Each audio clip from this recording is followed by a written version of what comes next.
Okay, ये है lecture 7। ठीक है, इसमें हम इमरजेंसी प्रोविजन के बारे में पढ़ेंगे। ये पार्ट 18 है, आर्टिकल 352 से 308 तक। अब देखो, जो आर्टिकल 368 वाला था ना, उसके लिए पार्ट वो 20 है। ठीक है, आर्टिकल 368 पार्ट 20। अब इमरजेंसी में देखते हैं, हमारा आर्टिकल 352 से 360 तक है। इमरजेंसी प्रोविजंस हमने लिए गवर्नमेंट ऑफ इंडिया एक्ट 1935 से। और जो इमरजेंसी में जो suspension of fundamental right during proclamation of emergency, ये हमने बारो किया फ्रॉम जर्मनी से। ठीक है, अब नेशनल इमरजेंसी, स्टेट इमरजेंसी और फाइनेंशियल इमरजेंसी। नेशनल इमरजेंसी तीन बातों पे लगती है। वॉर, दूसरा एक्सटर्नल एग्रेशन, तीसरा आर्म्ड रिबेलियन। पहले जो ये आर्म्ड रिबेलियन था ना, यहाँ पर इंटरनल एग्रेशन था। फिर बाद में सोचा कि इंटरनल एग्रेशन इतना बड़ा रीजन नहीं होना चाहिए, इसका शब्द बदलो आर्म रिबेलियन, मतलब रिबेल कोई कर रहा है वो भी बंदूक लेकर। ठीक है, तो 44th अमेंडमेंट एक्ट 1978 में ये इंटरनल डिस्टर्बेंस हटा के आर्म्ड रिबेलियन ले आया गया। और अब ये स्टेट इमरजेंसी है, इसमें क्या होता है कि emergency due to the failure of constitutional machinery. अगर कॉन्स्टिट्यूशनल मशीनरी किसी स्टेट में फेल हो जाती है तो प्रेसिडेंट का रूल आ जाता है। 360 में फाइनेंशियल इमरजेंसी है। अब इसमें क्या है, threat to financial stability in credit of India, इस केस में फाइनेंशियल इमरजेंसी आती है। नेशनल इमरजेंसी 352 है। इसमें दो कैटेगरी होती है, एक्सटर्नल इमरजेंसी, दूसरा है internal emergency.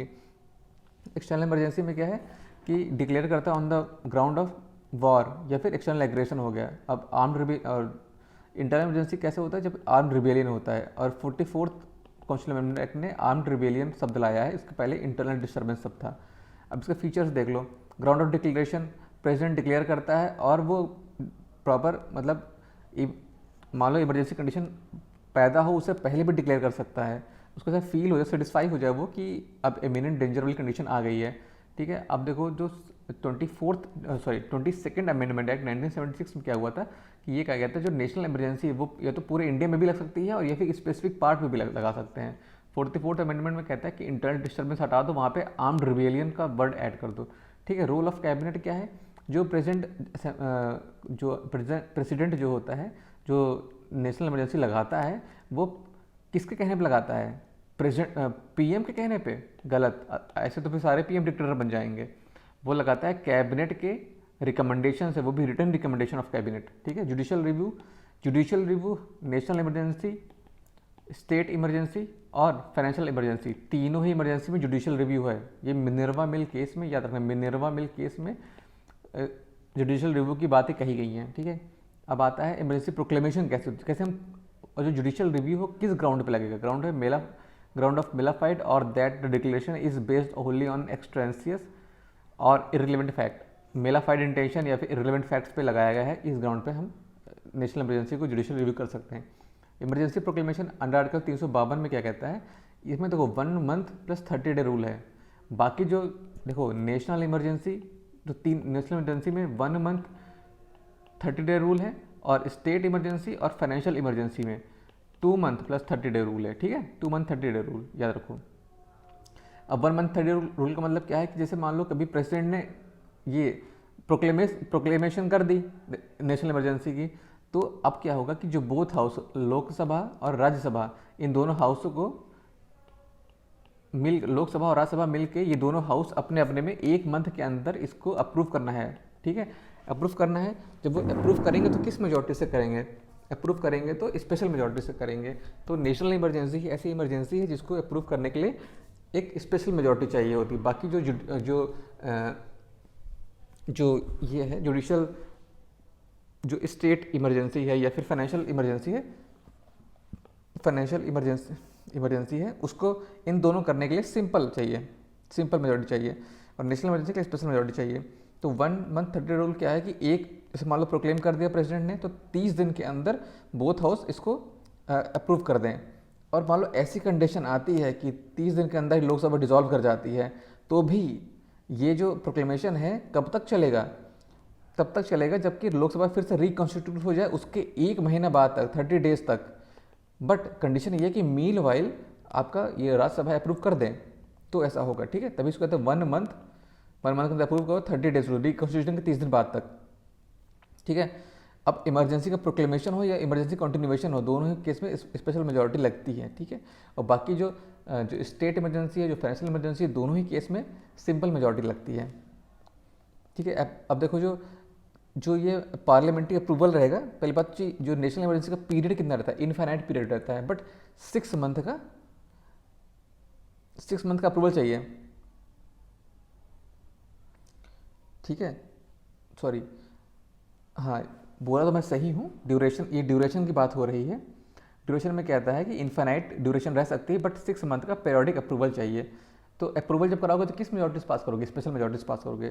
Type of majority approval कौन सा है? Special majority. ठीक है, स्पेशल मेजॉरिटी क्या मतलब है? Total strength of house plus 2/3 present in voting, ये होती है स्पेशल मेजॉरिटी। अब आगे तो रिवोकेशन ऑफ इमरजेंसी, कैसे कैसे रिवोक करोगे इमरजेंसी को?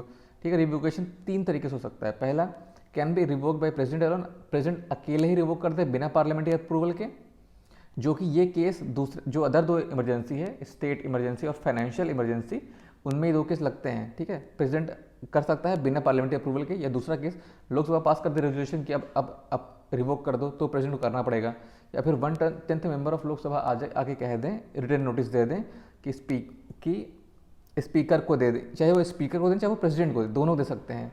ठीक है, अगर हाउस सेशन में नहीं है तो एक स्पेशल सेशन बुलाया जाएगा 14 डेज के अंदर और रिवोकेशन हो जाएगा। ठीक है, मेजॉरिटी फॉर डिसअप्रूवल, देखो अप्रूवल और कंटिन्यूएशन के लिए स्पेशल मेजॉरिटी चाहिए, बट रिवोकेशन के लिए क्या चाहिए? रिवोक करना है। रिवोक करने के लिए simple majority, only Lok Sabha revoke कर सकती है। रिवोकेशन के लिए डिसअप्रूवल, रिवोकेशन के लिए सिंपल मेजॉरिटी चाहिए और ओनली लोकसभा ही कर सकती है। ठीक है, आगे देखते हैं नेशनल इमरजेंसी में इफेक्ट क्या क्या पड़ते हैं। एग्जीक्यूटिव में, सेंटर स्टेट रिलेशन में इफेक्ट पड़ते हैं, एग्जीक्यूटिव में पड़ते हैं, लेजिस्लेटिव में पड़ते हैं और फाइनेंशियल कुछ इफेक्ट पड़ते हैं।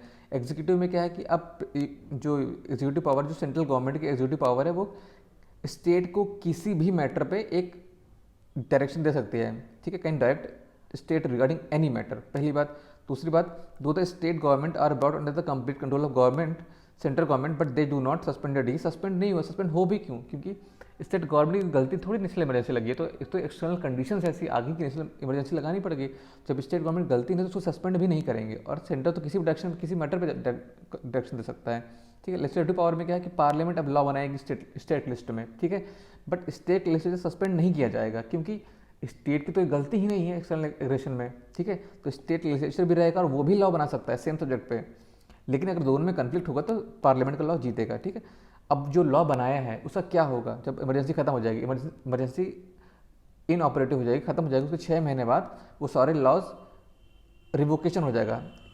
इन operative 6 month after the revocation of emergency खत्म होने के 6 मंथ बाद वो ऑपरेटिव नहीं रहेंगे वो सारे laws. If parliament not in session, parliament can issue ordinance, parliament मान लो सेशन में नहीं है तो क्या होगा? तो प्रेसिडेंट स्टेट सब्जेक्ट में ऑर्डिनेंस इश्यू कर सकता है। ठीक है, 42nd अमेंडमेंट एक्ट में कहा था कि legislative and executive function extend not only to the state where emergency is in operation but also in any other state. देखो 42nd अमेंडमेंट एक्ट में ये कहा था ना कि चाहे तो होल पार्ट में लगाओ चाहे तो पार्शियल पार्ट में लगाओ।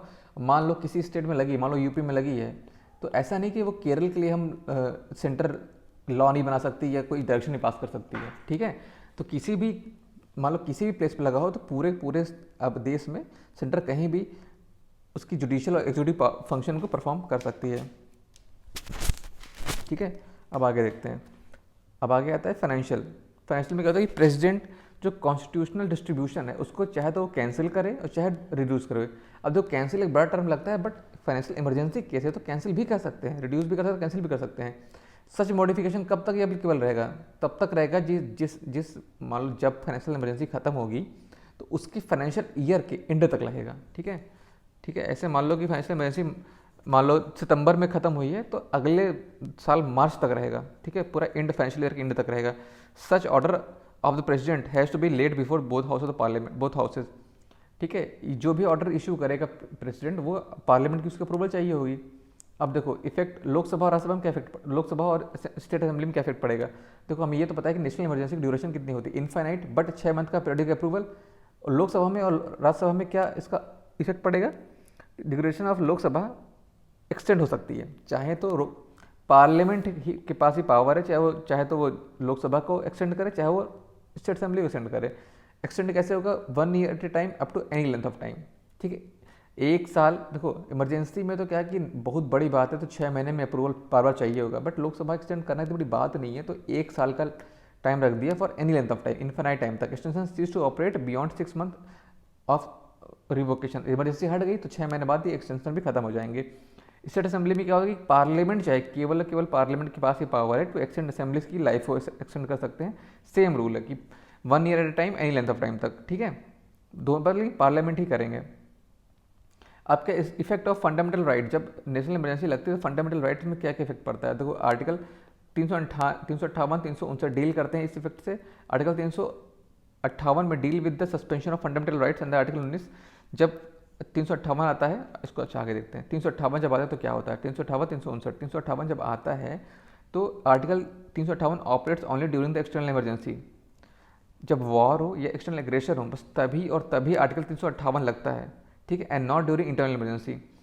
इंटरनल इमरजेंसी से आर्टिकल 358 को लेने देना नहीं है। आर्टिकल 358 जो आर्टिकल 19 से लेने देना है, आर्टिकल 19 सस्पेंड कर देता है पूरे के पूरे टेरिटरी पे इंडिया की ड्यूरिंग नेशनल इमरजेंसी, उसका एक्सटर्नल इमरजेंसी लेने देना है। आर्टिकल 358 ऑपरेट होता है ओनली ड्यूरिंग एक्सटर्नल इमरजेंसी। होता क्या है कि आर्टिकल 19 पूरा सस्पेंड हो जाता है for whole duration of the emergency. जब तक इमरजेंसी रहेगी आर्टिकल 19 सस्पेंड रहेगा और पूरी कंट्री के लिए होगा, ठीक है। आर्टिकल 19 में क्या है कि अब एक्सटर्नल एग्रेशन कब लगता है, वॉर और एक्सटर्नल एग्रेशन के लिए लगता है, एक्सटर्नल इमरजेंसी जब लगती है। और इसमें एक ये चीज़ है कि only those laws which are related to emergencies are protected from judicial review and no other laws. केवल वही लॉ प्रोटेक्ट किए जाएंगे जो कि जुडिशियल रिव्यू से, जो कि इमरजेंसी से रिलेटेड हैं, ठीक है। जुडिशियल रिव्यू से प्रोटेक्ट केवल वही लॉज किए जाएंगे जो इमरजेंसी से रिलेटेड है, सारे लॉज नहीं प्रोटेक्ट किए जाएंगे। अब आर्टिकल 44 देखते हैं। आर्टिकल 44 देखते हैं तो उसमें कहता है कि president can not suspend the right to move the court for the enforcement of fundamental rights under article 20 और 21, ठीक है। तो इसमें यह है कि जो आर्टिकल 20 और 21 है, आर्टिकल 20 कहता है protection against conviction of offences, article 21 कहता है protection of life and personal liberty. तो 20 और 21 का इन्फोर्समेंट सस्पेंड नहीं होगा। जैसे इसमें 1958 में कहता है कि 19 सस्पेंड हो गया ना 19। इसमें क्या है कि 20 और 21 सस्पेंड नहीं, इन्फोर्समेंट सस्पेंड नहीं होगा। बाकी जो एक्ट है आर्टिकल्स हैं उनका इन्फोर्स सस्पेंड हो सकता है, बट 20 और 21 का सस्पेंड नहीं होगा। नहीं, नेगेटिव सेंटेंस है ये देखो, सस्पेंड होगा, पॉजिटिव है, होगा, ठीक है, इसमें नहीं होगा, ठीक है। अब आगे देखते हैं। इसमें भी वही सेम चीज़ है, only those laws which are related to emergency are protected from judicial reviews and no other laws. वही सारे लॉज प्रोटेक्ट किए जाएंगे फ्रॉम जुडिशियल रिव्यू से जो इमरजेंसी से रिलेटेड हैं, बाकी सारे नहीं प्रोटेक्ट किए जाएंगे। और 395 ऑपरेट करते हैं ड्यूरिंग बोथ इमरजेंसी, चाहे एक्सटर्नल हो चाहे इंटरनल हो, सारे के सारे। देखो प्रेसिडेंशियल ऑर्डर होता है, उसी में लिखा जाता है कि कौन से राइट, कौन से जो आर्टिकल हैं उनका सस्पेंशन हुआ है, उनके इन्फोर्समेंट का सस्पेंशन हुआ है, एक्सेप्ट 20 और 21। 20 और 21 में तो पूरा सेट मामला है कि इसका इन्फोर्समेंट सस्पेंड नहीं होगा, लेकिन बाकी कौन से आर्टिकल्स इनका इन्फोर्समेंट सस्पेंड होगा ये डिटरमाइन करेगा प्रेसिडेंशियल ऑर्डर, और कब तक होगा, ड्यूरेशन भी ये भी प्रेसिडेंशियल ऑर्डर करेगा। तो ये डिस्क्रिशनरी पावर है, ठीक है। जो प्रेसिडेंशियल ऑर्डर में ही मेंशन होगा कि किन किन एरियाज में, होल टेरिटरी या फिर कुछ पार्ट में कितने ड्यूरेशन के लिए कौन कौन सा आर्टिकल सब प्रेसिडेंशियल ऑर्डर में लिखा रहता है। तो नेशनल इमरजेंसी कब लगाई गई है, अब तक 3 बार लग चुकी नेशनल इमरजेंसी। पहली बार कब लगी थी, चाइनीज़ एग्रेशन जो 1962 में हुआ था तब लगी थी। दूसरा पाकिस्तान के टाइम पे लगी थी 1961। तीसरा इंटरनल डिस्टर्बेंस जब हुआ था इंदिरा गांधी के टाइम में 375। तो 3 बार लग चुकी है अब तक, ठीक है। शाह कमीशन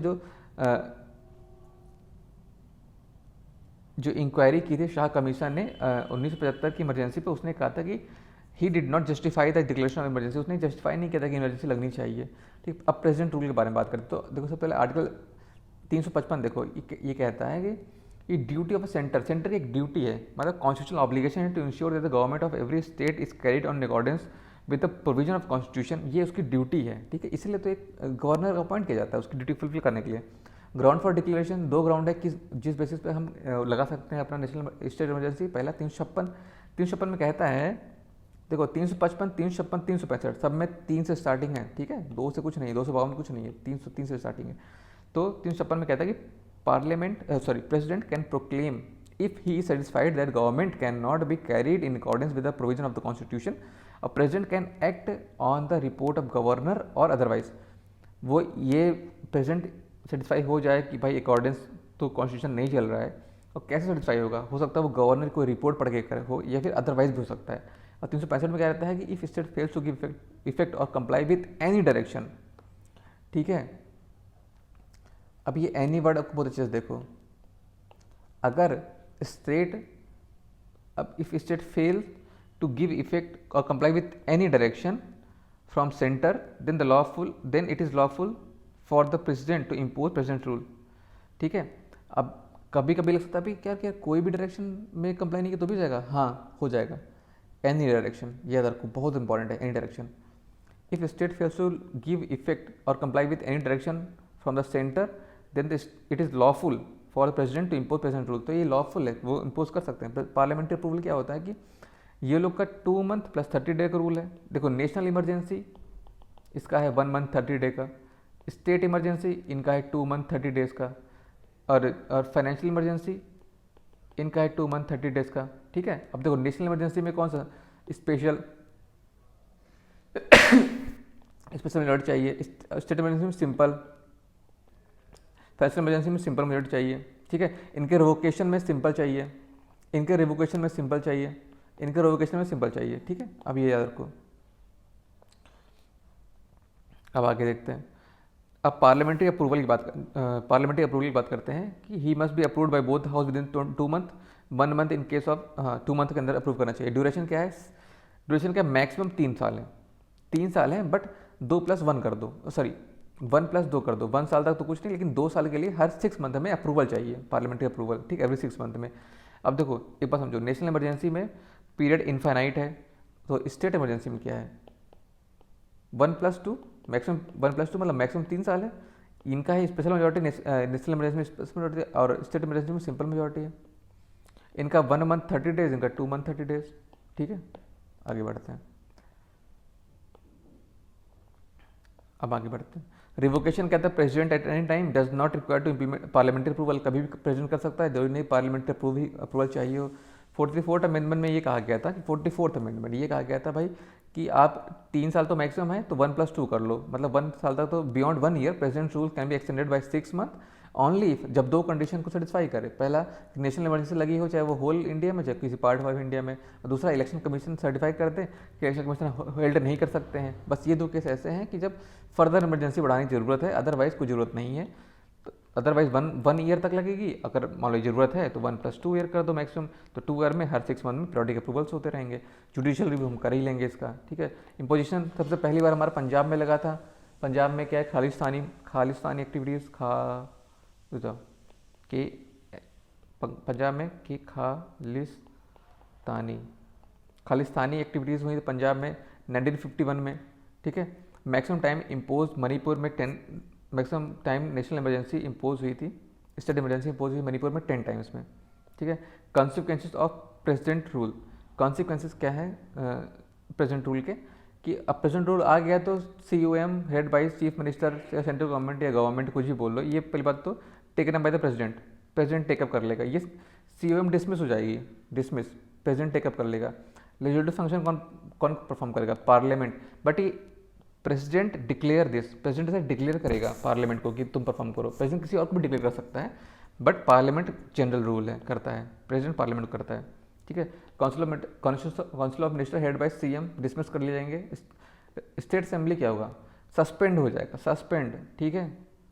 प्रेसिडेंट सस्पेंड करता है, लेकिन अगर डिसॉल्व करनी है तो कि पार्लियामेंट की अप्रूवल चाहिए। प्रेसिडेंट सस्पेंड करेगा, लेकिन डिसॉल्व करनी तो पार्लियामेंट की अप्रूवल चाहिए, ठीक है। अब क्या होता है कि the law made by the parliament operate even after the president rule. President rule आया ही इसलिए था कि कॉन्स्टिट्यूशनल मशीनरी काम नहीं कर रही थी। अब उस समय कोई पार्लियामेंट ने लॉ बनाया है, तो वो ऐसा नहीं कि भाई स्टेट इमरजेंसी हट गई तो हटा दो, नहीं, even after the revocation of president rule वो जो लॉज हैं वो सब चलते ही रहेंगे। ठीक, constitutional position, status, power and function of state high court remain same during the president rule. High court की कंडीशन, हाई कोर्ट की पावर है, उसकी जुडिक्शन है, उसकी पोजीशन पे कोई इफेक्ट नहीं आने वाला है, ठीक है।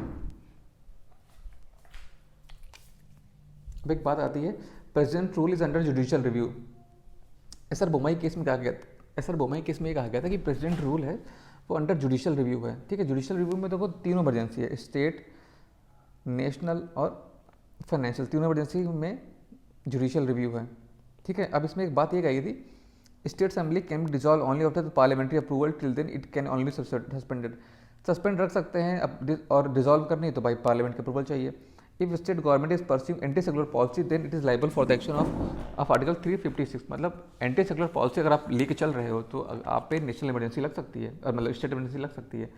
अब आता है कि cases of proper and improper imposition based on the सरकारी कमीशन रिकमेंडेशन। सरकारी कमीशन ने रिकमेंडेशन दी थी, उसके हिसाब से ये कहा गया था कि कुछ कुछ प्रॉपर इम्प्लीमेंटेशन के तरीके होते हैं प्रेसिडेंट रूल के, कुछ कुछ इम्प्रॉपर इम्पोजिशन होता है प्रेसिडेंट रूल का, उसका कुछ एग्जाम्पल्स है।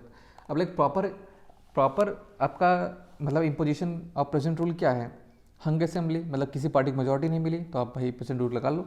अब दूसरा है क्या है कि party having majority decline to form ministry, party पास मेजॉरिटी तो है बट वो उन्होंने कहा हम भाई सरकारें नहीं बनाएंगे, and government can not find coalition having a majority. और गवर्नमेंट जो गवर्नर है वो कोई और मतलब कोलिशन नहीं सोच पा रहा है कि जो बना कि भाई पार्टी चलाए, उस केस में भी आपका ये प्रेसिडेंट रूल लग जाएगा। If ministry resign after its defeat in assembly and no other party has majority, ministry resign कर देती है और किसी के पास कोई मेजॉरिटी नहीं है तब भी लगाना है स्टेट इमरजेंसी, ठीक है। If state disregard constitutional direction given by the centre तब भी लगाना है। If governor is acting against the if government is acting against the constitution तब भी लगाना है। कब कब मतलब improper imposition, if minister resign and lost majority and governor recommend imposition without assessing the possibility of alternative government, तो ये तो रिस्पॉन्सिबिलिटी गवर्नर की कि अल्टरनेटिव पॉसिबिलिटी को ये सर्च करना है कि कौन से अल्टरनेटिव पॉसिबिलिटी हो सकती है जिससे कि एक अल्टरनेटिव गवर्नमेंट बन जाए। अगर ये नहीं करा तो इम्प्रॉपर इम्पोजिशन है। If governor does not allow ministry to prove its majority and recommend rule, तो अलाउ तो करना ही पड़ेगा मेजॉरिटी की प्रूफ करने के लिए, यही तो तरीका है, अदरवाइज तो इम्प्रॉपर इम्पोजिशन है। Ruling party lost in general election of Lok Sabha, अब ऐसा नहीं होता कि रूलिंग पार्टी जो सेंटर में है वो कोई स्टेट में जनरल इलेक्शन लूज कर गई तो उसमें आप प्रेसिडेंट रूल लगा दो, ये पहले होता था जब मिसयूज़ करते थे, अब ये गलत है। माल एडमिनिस्ट्रेशन में गड़बड़ी है, ये कोई रूल नहीं है। जबकि एंटी सेकुलर पॉलिसी है तो ये एक है, अगर एंटी सेकुलर पॉलिसी हम अपना रहे हैं तो आप प्रेसिडेंट रूल लगा सकते हो, बट माल एडमिनिस्ट्रेशन है उस पर नहीं लगा सकते हो। Internal disturbance but not amounting internal subversion of fiscal breakdown, internal disturbance तो है बट उस ये नहीं हो रहा है कि इंटरनल सबवर्सन नहीं होता है कि मतलब ये नहीं कि सरकार के ऊपर भी कोई मतलब गुंडे बदमाश कोई ग्रुप चल रहा है, ये नहीं है, फिजिकल ब्रेकडाउन नहीं है, ठीक है। तो ये प्रॉपर इम्पोजिशन होता है। Internal disturbance is not the reason but armed rebellion ये एक रीज़न हो जाता है, ठीक है। फाइनेंशियल इमरजेंसी का बारे में देखते हैं। फाइनेंशियल इमरजेंसी को प्रेसिडेंट लगाता है फाइनेंशियल स्टेबिलिटी ऑफ इंडिया और एनी पार्ट ऑफ इंडिया अगर वो थ्रेटेंड हो रही है तब। जुडिशियल रिव्यू तो इसमें भी है, ठीक है। Parliamentary approval and duration 2 month 30 days rule, समझ रहे हो मतलब कि 2 मंथ के अंदर पार्लियामेंट को अप्रूव करना पड़ेगा, और मान लो अगर उस बीच ऐसा हो कि लोकसभा डिसॉल्व कर जाती है तो ये जो कर जाती है तो प्रोक्लेमेशन चलता रहेगा जब तक कि लोकसभा फिर से रिकॉन्स्टिट्यूट हो जाए, उसके 30 दिन बाद तक, ठीक है। 30 दिन बाद तक ऐसा तभी संभव है जब मीनवाइल राज्यसभा ने अप्रूव कर दिया हो, ठीक है। ये तो रूल है। मेजॉरिटी क्या, सिंपल मेजॉरिटी। रिवोकेशन क्या है, प्रेसिडेंट करेगा, बिना पार्लियामेंट्री अप्रूवल की जो जरूरत नहीं है इसकी। अभी तक कोई फाइनेंशियल इमरजेंसी हमारे यहाँ में लगाई नहीं गई है। 1991 का क्राइसिस आया था जिसमें बीओपी क्राइसिस आ गया था, लेकिन तब भी हमारे यहाँ फाइनेंशियल इमरजेंसी नहीं लगी है, समझ रहे हो, एक बार भी नहीं लगी है। अब आगे देखते हैं effect of financial emergency. executive authority of center extend to directing any state to absorb such kind of financial property as specified। Centre को भी डायरेक्शन दे सकती है, सिंपल सी बात। To reduction of salary and allowances कर सकती है, reservation of all money bill and financial bill, सब रिजर्व करना पड़ेगा प्रेसिडेंट के लिए, ठीक है। रिजर्व मनी फाइनेंशियल ये सब करना पड़ेगा। अब देखो इन समरी देख लो इसका, बहुत अच्छा ही है। Basic difference between 3 emergencies. देखो नेशनल इमरजेंसी में क्या 1 मंथ 30 डे रूल है, 2 मंथ 30 डे रूल है, इसमें 2 मंथ 30 डे रूल है, ठीक है। अब आता है majority, special majority, simple majority. Revocation के इनके 3 तरीके हैं। 3 तरीकों में आता है, पहला revoked by president without parliamentary approval, दूसरा रिवोक्ड बाय प्रेसिडेंट अब लोकसभा पास रेजोल्यूशन, तीसरा है 1/10 of total member of Lok Sabha, उन्होंने रिटन नोटिस दे दी स्पीकर को चाहे प्रेसिडेंट को, तो 14 दिन के अंदर एक सेशन बुलाया जाएगा और रिवोकेशन हो जाएगा, ठीक है। अब बाकी 2 केस में प्रेसिडेंट रिवोक कर सकता है विदाउट पार्लियामेंट्री अप्रूवल, इसमें भी फाइनेंशियल इमरजेंसी में प्रेसिडेंट रिवोक कर सकता है विदाउट पार्लियामेंट्री अप्रूवल। अब पीरियड देख लो, जो नेशनल इमरजेंसी है उसका इनफाइनाइट अनलिमिटेड पीरियड है, 6 मंथ का अप्रूवल है। इसमें जो स्टेट इमरजेंसी है उसमें मैक्सिमम 3 महीने चलेगा। 44th कॉन्स्टिट्यूशन अमेंडमेंट के बाद 1+2 हो गया, मतलब 1 साल तो चलेगा, बट अगले 2 साल के लिए क्या 6 मंथ का पीरियोडिक अप्रूवल चाहिए। इसमें फाइनेंशियल इमरजेंसी में क्या है, ये जो फाइनेंशियल इमरजेंसी में unlimited repeat approval not required, मतलब ऐसा नहीं पीरियोडिक अप्रूवल कोई ज़रूरत है नहीं है इसमें, ठीक है। ये तो अभी आया भी, पीरियोडिक अप्रूवल की जरूरत भी नहीं है। और जो 6 मंथ में है, 6 मंथ 1 साल बाद ये देखेंगे कि भाई नेशनल इमरजेंसी कहीं लगी है क्या इंडिया में किसी पार्ट में, या फिर इलेक्शन कमीशन ने कह दे भाई अभी तो हो ही सकता इलेक्शन, तब आप अब 6 मंथ का पीरियोडिक अप्रूवल से आगे बढ़ोगे, ठीक है। अब आता है अमेंडमेंट कॉन्स्टिट्यूशन, ये हम पढ़ चुके हैं पहले ही। ओके, अब हम देखते हैं anti defection law. Anti defection law 42nd amendment से आया था 1985 में, इसने 10वां शेड्यूल ऐड किया था, ठीक है, इंपॉर्टेंट है। Article 91st constitution amendment act 2003 में क्या कहा गया था कि जो काउंसिल ऑफ मिनिस्टर की साइज़ है, जो यूनियन में साइज़ है, वो मिनिमम नंबर तो नहीं बताया, लेकिन maximum number 15% including PM, total strength of the house का 15%। और जो स्टेट में जो बात हुई थी उस स्टेट में ये हुआ था कि मिनिमम होगी 12 और मैक्सिमम होगी 15% इंक्लूडिंग सीएम, ठीक है, टोटल स्ट्रेंथ ऑफ हाउस उसका। अब आगे देखते हैं, जो 61 कॉन्स्टिट्यूशन अमेंडमेंट एक्ट 1989 में हुआ था, उसमें एज हमारी 21 से 18 कर दी गई थी, ठीक है।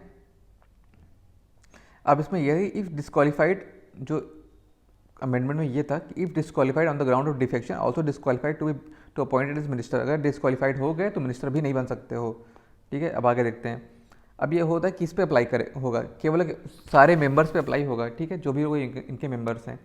अब जो नॉमिनेटेड मेंबर्स, कौन कौन मेंबर होता है, नॉमिनेटेड मेंबर होता है और इलेक्टेड मेंबर होता है, 2 तरह से मेंबर होते हैं।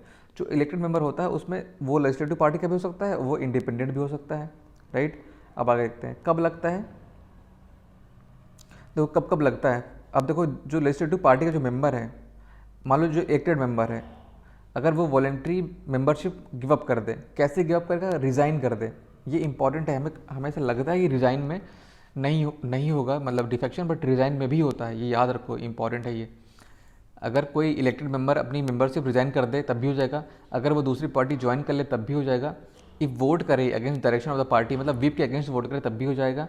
और मतलब एक कंडीशन है कि विप के अगेंस्ट वोट करने में भी ना हो, बट अगर वो प्रायर परमिशन ले ले, ठीक है, तब नहीं, तब वो डिस्क्वालीफाइड मतलब डिफेक्शन नहीं लगेगा, अदरवाइज लगेगा, ठीक है। इंडिपेंडेंट मेंबर है, इंडिपेंडेंटली लड़के आया है और वो कोई पार्टी ज्वाइन कर ले तो हो जाएगा।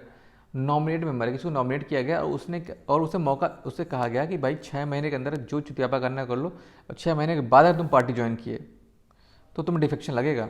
तो अगर नॉमिनेट मेंबर 6 महीने के अंदर कोई पार्टी ज्वाइन करता है तो चलो इट्स ओके, बट 6 महीने के बाद का टाइम खत्म, अब 6 महीने बाद उन्होंने ज्वाइन किया तो डिफेक्शन लगेगा।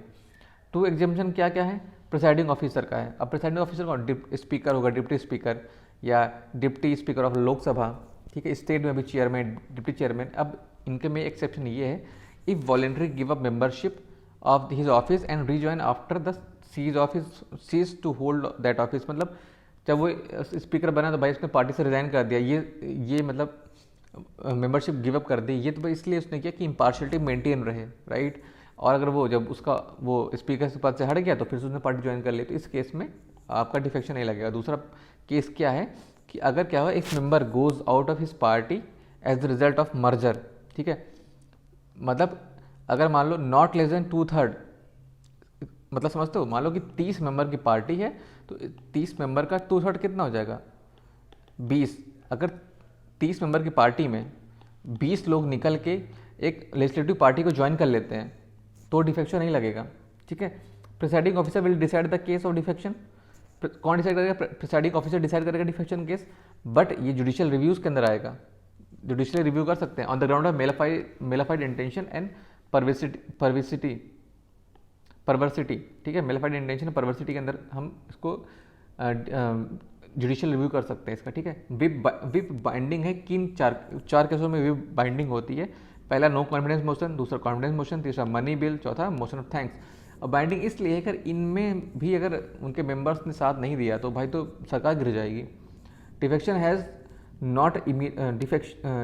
Has not immediate and automatic effect, ठीक है, मतलब ऐसा नहीं है कि भाई डिफेक्शन पे ऑटोमेटिक डिफेक्शन हो गया, मतलब बिना कुछ टाइम वाइम दिए, जिस पे चार्जेस आते हैं ना डिफेक्शन के, वो अपना एक्सप्लेनेशन भी सबमिट करता है।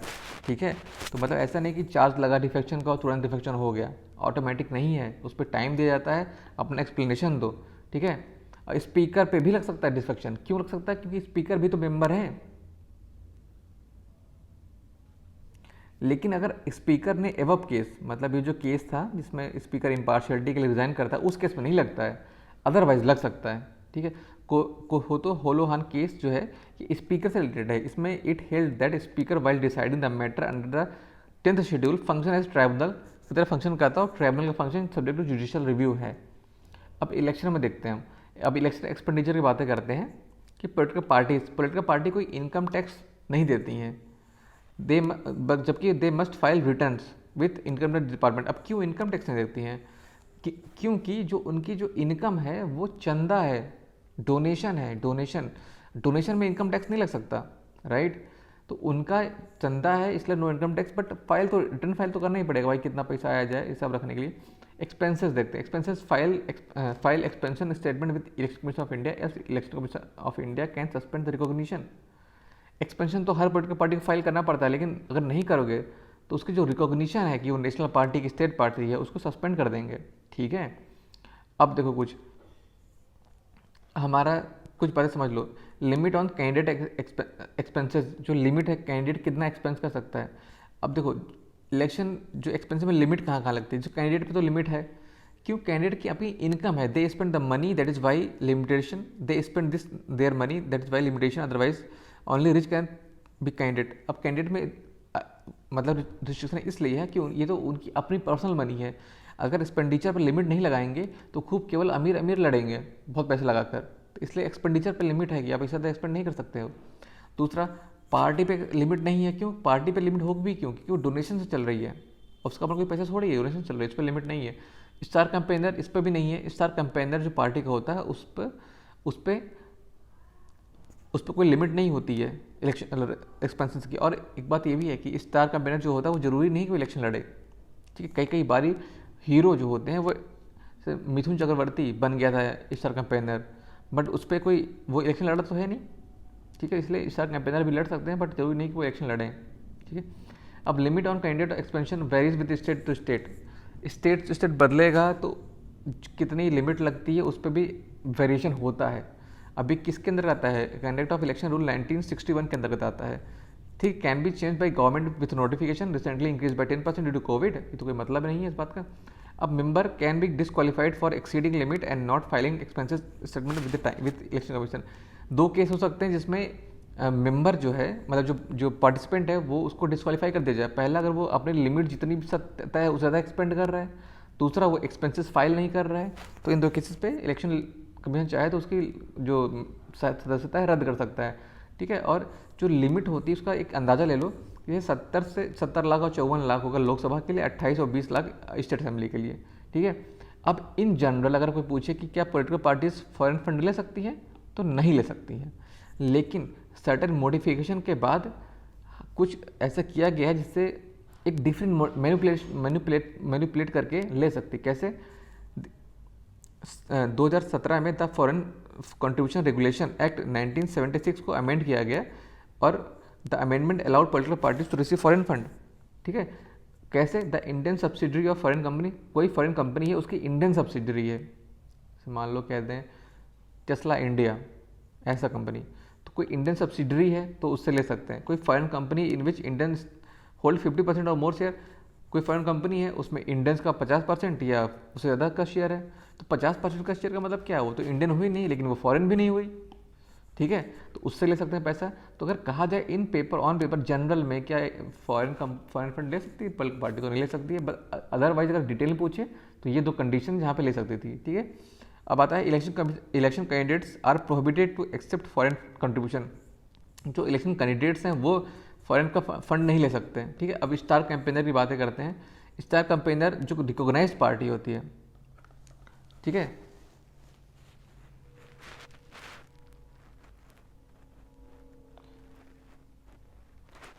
रिकॉग्नाइज्ड पार्टी के स्टार कैंपेनर 40 होते हैं, और रजिस्टर्ड बट अनरिकॉग्नाइज्ड पार्टी के 20 होते हैं। ठीक है। Inform name of election commission of India with 7 days of election notification. जब इलेक्शन का नोटिफिकेशन आया उसके 7 दिन के अंदर आप एक लिस्ट बना दो कौन कौन स्टार कैंपेनर है 7 दिन के अंदर। Expenses not added to candidate list, मतलब जो एक्सपेंसेस होंगे स्टार कैंपेनर के वो कैंडिडेट के एक्सपेंडिचर में नहीं जोड़े जाएंगे। फॉर एग्जाम्पल से मान लो कोई कैंडिडेट है, अब उसके प्रचार के लिए कोई स्टार कैंपेनर आया है, तो ऐसा नहीं कि उस आदमी जो मतलब कैंडिडेट था उसका जो पूरा टोटल एक्सपेंसेस की लिमिट है उसमें जोड़ोगे, ठीक है, उसमें जोड़ेंगे। कैन कैंडिडेट ऑल्सो भी star campaigner? Yes, Yogi ji candidate थे वो स्टार कैंपेनर भी थे, और स्टार कैंपेनर जरूरी भी नहीं कि लड़े, तो दोनों बात हैं, ठीक है।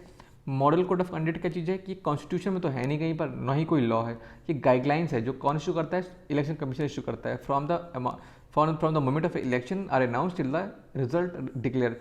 जैसे ही वो अनाउंस करते हैं कि हम अब इलेक्शन करवाएंगे इस तारीख को, तब से इनका मतलब MCC लागू हो जाता है, मॉडल कोड ऑफ कंडक्ट, और चलता है जब तक कि इलेक्शन खत्म ना हो जाए, ठीक है। अब मतलब कुछ मॉडल कोड ऑफ कंडक्ट के वायलेशन है, उसका एग्जांपल देख लो। मिनिस्टर्स होते हैं, minister combining official visit with election work. मान लो कोई मिनिस्टर है वो अपनी ऑफिशियल विजिट, जो उसके ऑफिशियल विजिट है उसमें इलेक्शन वर्क भी कंबाइन कर दिया, तो ये तो MCC का वायलेशन है। बट PM एग्जेम्प्टेड इस चीज़ से, सिंस 2014 से PM एग्जेम्प्टेड है, मोदी जी एग्जेम्प्टेड है, मोदी जी कोई नहीं रोक सकता, ठीक है। लेकिन मिनिस्टर्स नहीं कर सकते ऐसा, only Modi ji. Use of official machinery for election, official machinery का यूज़ नहीं कर सकते। फॉर एग्जांपल जो इंदिरा गांधी ने 1975 में ऑफिशियल मशीनरी का यूज़ किया था, इसलिए वो डिस्क्वालीफाइड भी हो गई थी। गवर्नमेंट एड नहीं कर सकते on achievement of improving victory chances, अपनी गवर्नमेंट ऐड नहीं कर सकते जिससे कि तुम्हारी विक्ट्री चांसेस बढ़ जाएँ, ठीक है। Use of caste and communal feeling, मतलब कुछ ये जातिवाद धर्म ये सब नहीं कर सकते हो, ये सब ऑन पेपर है, करते तो सबको ही है, लेकिन ये मॉडल कोड ऑफ कंडक्ट का मतलब वायलेशन है। Government announcing new projects of scheme, मतलब कोई नए प्रोजेक्ट और स्कीम ट्रांसफर नहीं कर सकते जिससे ये हो कि भाई लुभावना वोटर इन्फ्लुएंस हो जाए। Transfer of election related official, ठीक है, कोई भी इलेक्शन रिलेटेड ऑफिशियल को ट्रांसफर नहीं कर सकते।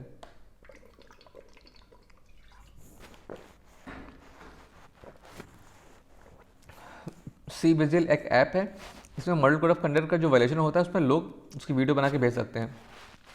1960 में केरल में पहली बार मॉडल कोड ऑफ कंडक्ट लगा था, और 1990 या 99 ऐसा कुछ है, यहाँ पे गोवा में पूरी असेंबली में लगा था, ठीक है। आगे देखते हैं। Relaxation of MCC can be given by election commission depending upon the situation, ठीक है। इलेक्शन कमीशन में जो भी कुछ भी आपको देना है रिलैक्सेशन, उसका जुरिडिक्शन इलेक्शन कमीशन के पास में है। अब देखो मॉडल कोड ऑफ कंडक्ट का violation are also offences under other laws. जो MCC का वायलेशन होता है वो अदर लॉज जैसे RPA है या फिर IPC है, इन सब के अंदर भी वायलेशन होता है। फॉर एग्जांपल 1975 में क्या हुआ था, Allahabad high court disqualified Indira Gandhi for corrupt practices under RPA 1951 use of official machinery for election. इस केस में इंदिरा गांधी को 1975 में इलाहाबाद हाई कोर्ट ने डिस्क्वालीफाई कर दिया था, ठीक है, कि वो यूज़ कर रहे हैं ऑफिशियल मशीनरी फॉर इलेक्शन, ठीक है। अब वोटिंग राइट्स की बात करते हैं। देखो NRI can vote, yes NRI can vote, but registered as overseas voter and show password vote in constituency, उसको खुद आकर वोट करना पड़ेगा, ठीक है। और उसके पासवर्ड में जो कि पासपोर्ट में जो भी कॉन्स्टिट्यूंसी लिखी होगी वहाँ वोट करेगा। प्रॉब्लम क्या है कि उसे ट्रेवल करना पड़ेगा, इंडिया आना पड़ेगा। सोल्यूशन क्या है? सोल्यूशन दो हो सकता है, या फिर प्रॉक्सी वोटिंग उसे दे दो, या फिर पोस्टल वोटिंग दे दो। बट अब इतना समझ लो, NRI के पास ये दोनों ही नहीं है अभी। NRI के पास ना ही प्रॉक्सी वोटिंग है, ना ही पोस्टल बैलेट वोटिंग है। और देखो प्रॉक्सी वोटिंग की जो बात होती है वो RPA एक्ट 1950 के अंदर होती है, और जो पोस्टल बैलेट की बात होती है वो कंडक्ट ऑफ इलेक्शन रूल 1961 के अंतर्गत होती है। तो प्रॉक्सी वोटिंग और पोस्टल बैलेट दोनों ही अलग अलग एक्ट से बने हुए हैं, ठीक है। RPA एक्ट 1950 अलाउ करता है ऑर्डर रेजिस्टेंस वोट करने के लिए, इसको छोड़े कोई मतलब नहीं। हु कैन वोट, देखो कोई कन्विक्ट है, कन्विक्ट हो गया है तो भाई वो वोट नहीं कर सकता, ठीक है।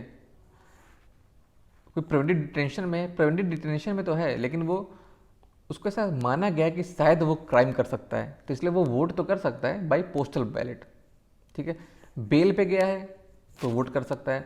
सबसे इंपॉर्टेंट है केस है अंडर ट्रायल का। अंडर ट्रायल वोट नहीं कर सकता है बट कैन कंटेस्ट, इलेक्शन लड़ सकता है। सबसे इंपॉर्टेंट यही है, अंडर ट्रायल वोट तो नहीं कर सकता है बट लड़ सकता है। कन्विक्ट का तो कोई इशू नहीं, कन्विक्ट हो चुका, सजा हो चुकी, तो भाई तुम वोट भी नहीं कर सकते, तुम क्रिमिनल हो और तुम कंटेस्ट भी नहीं कर सकते हो।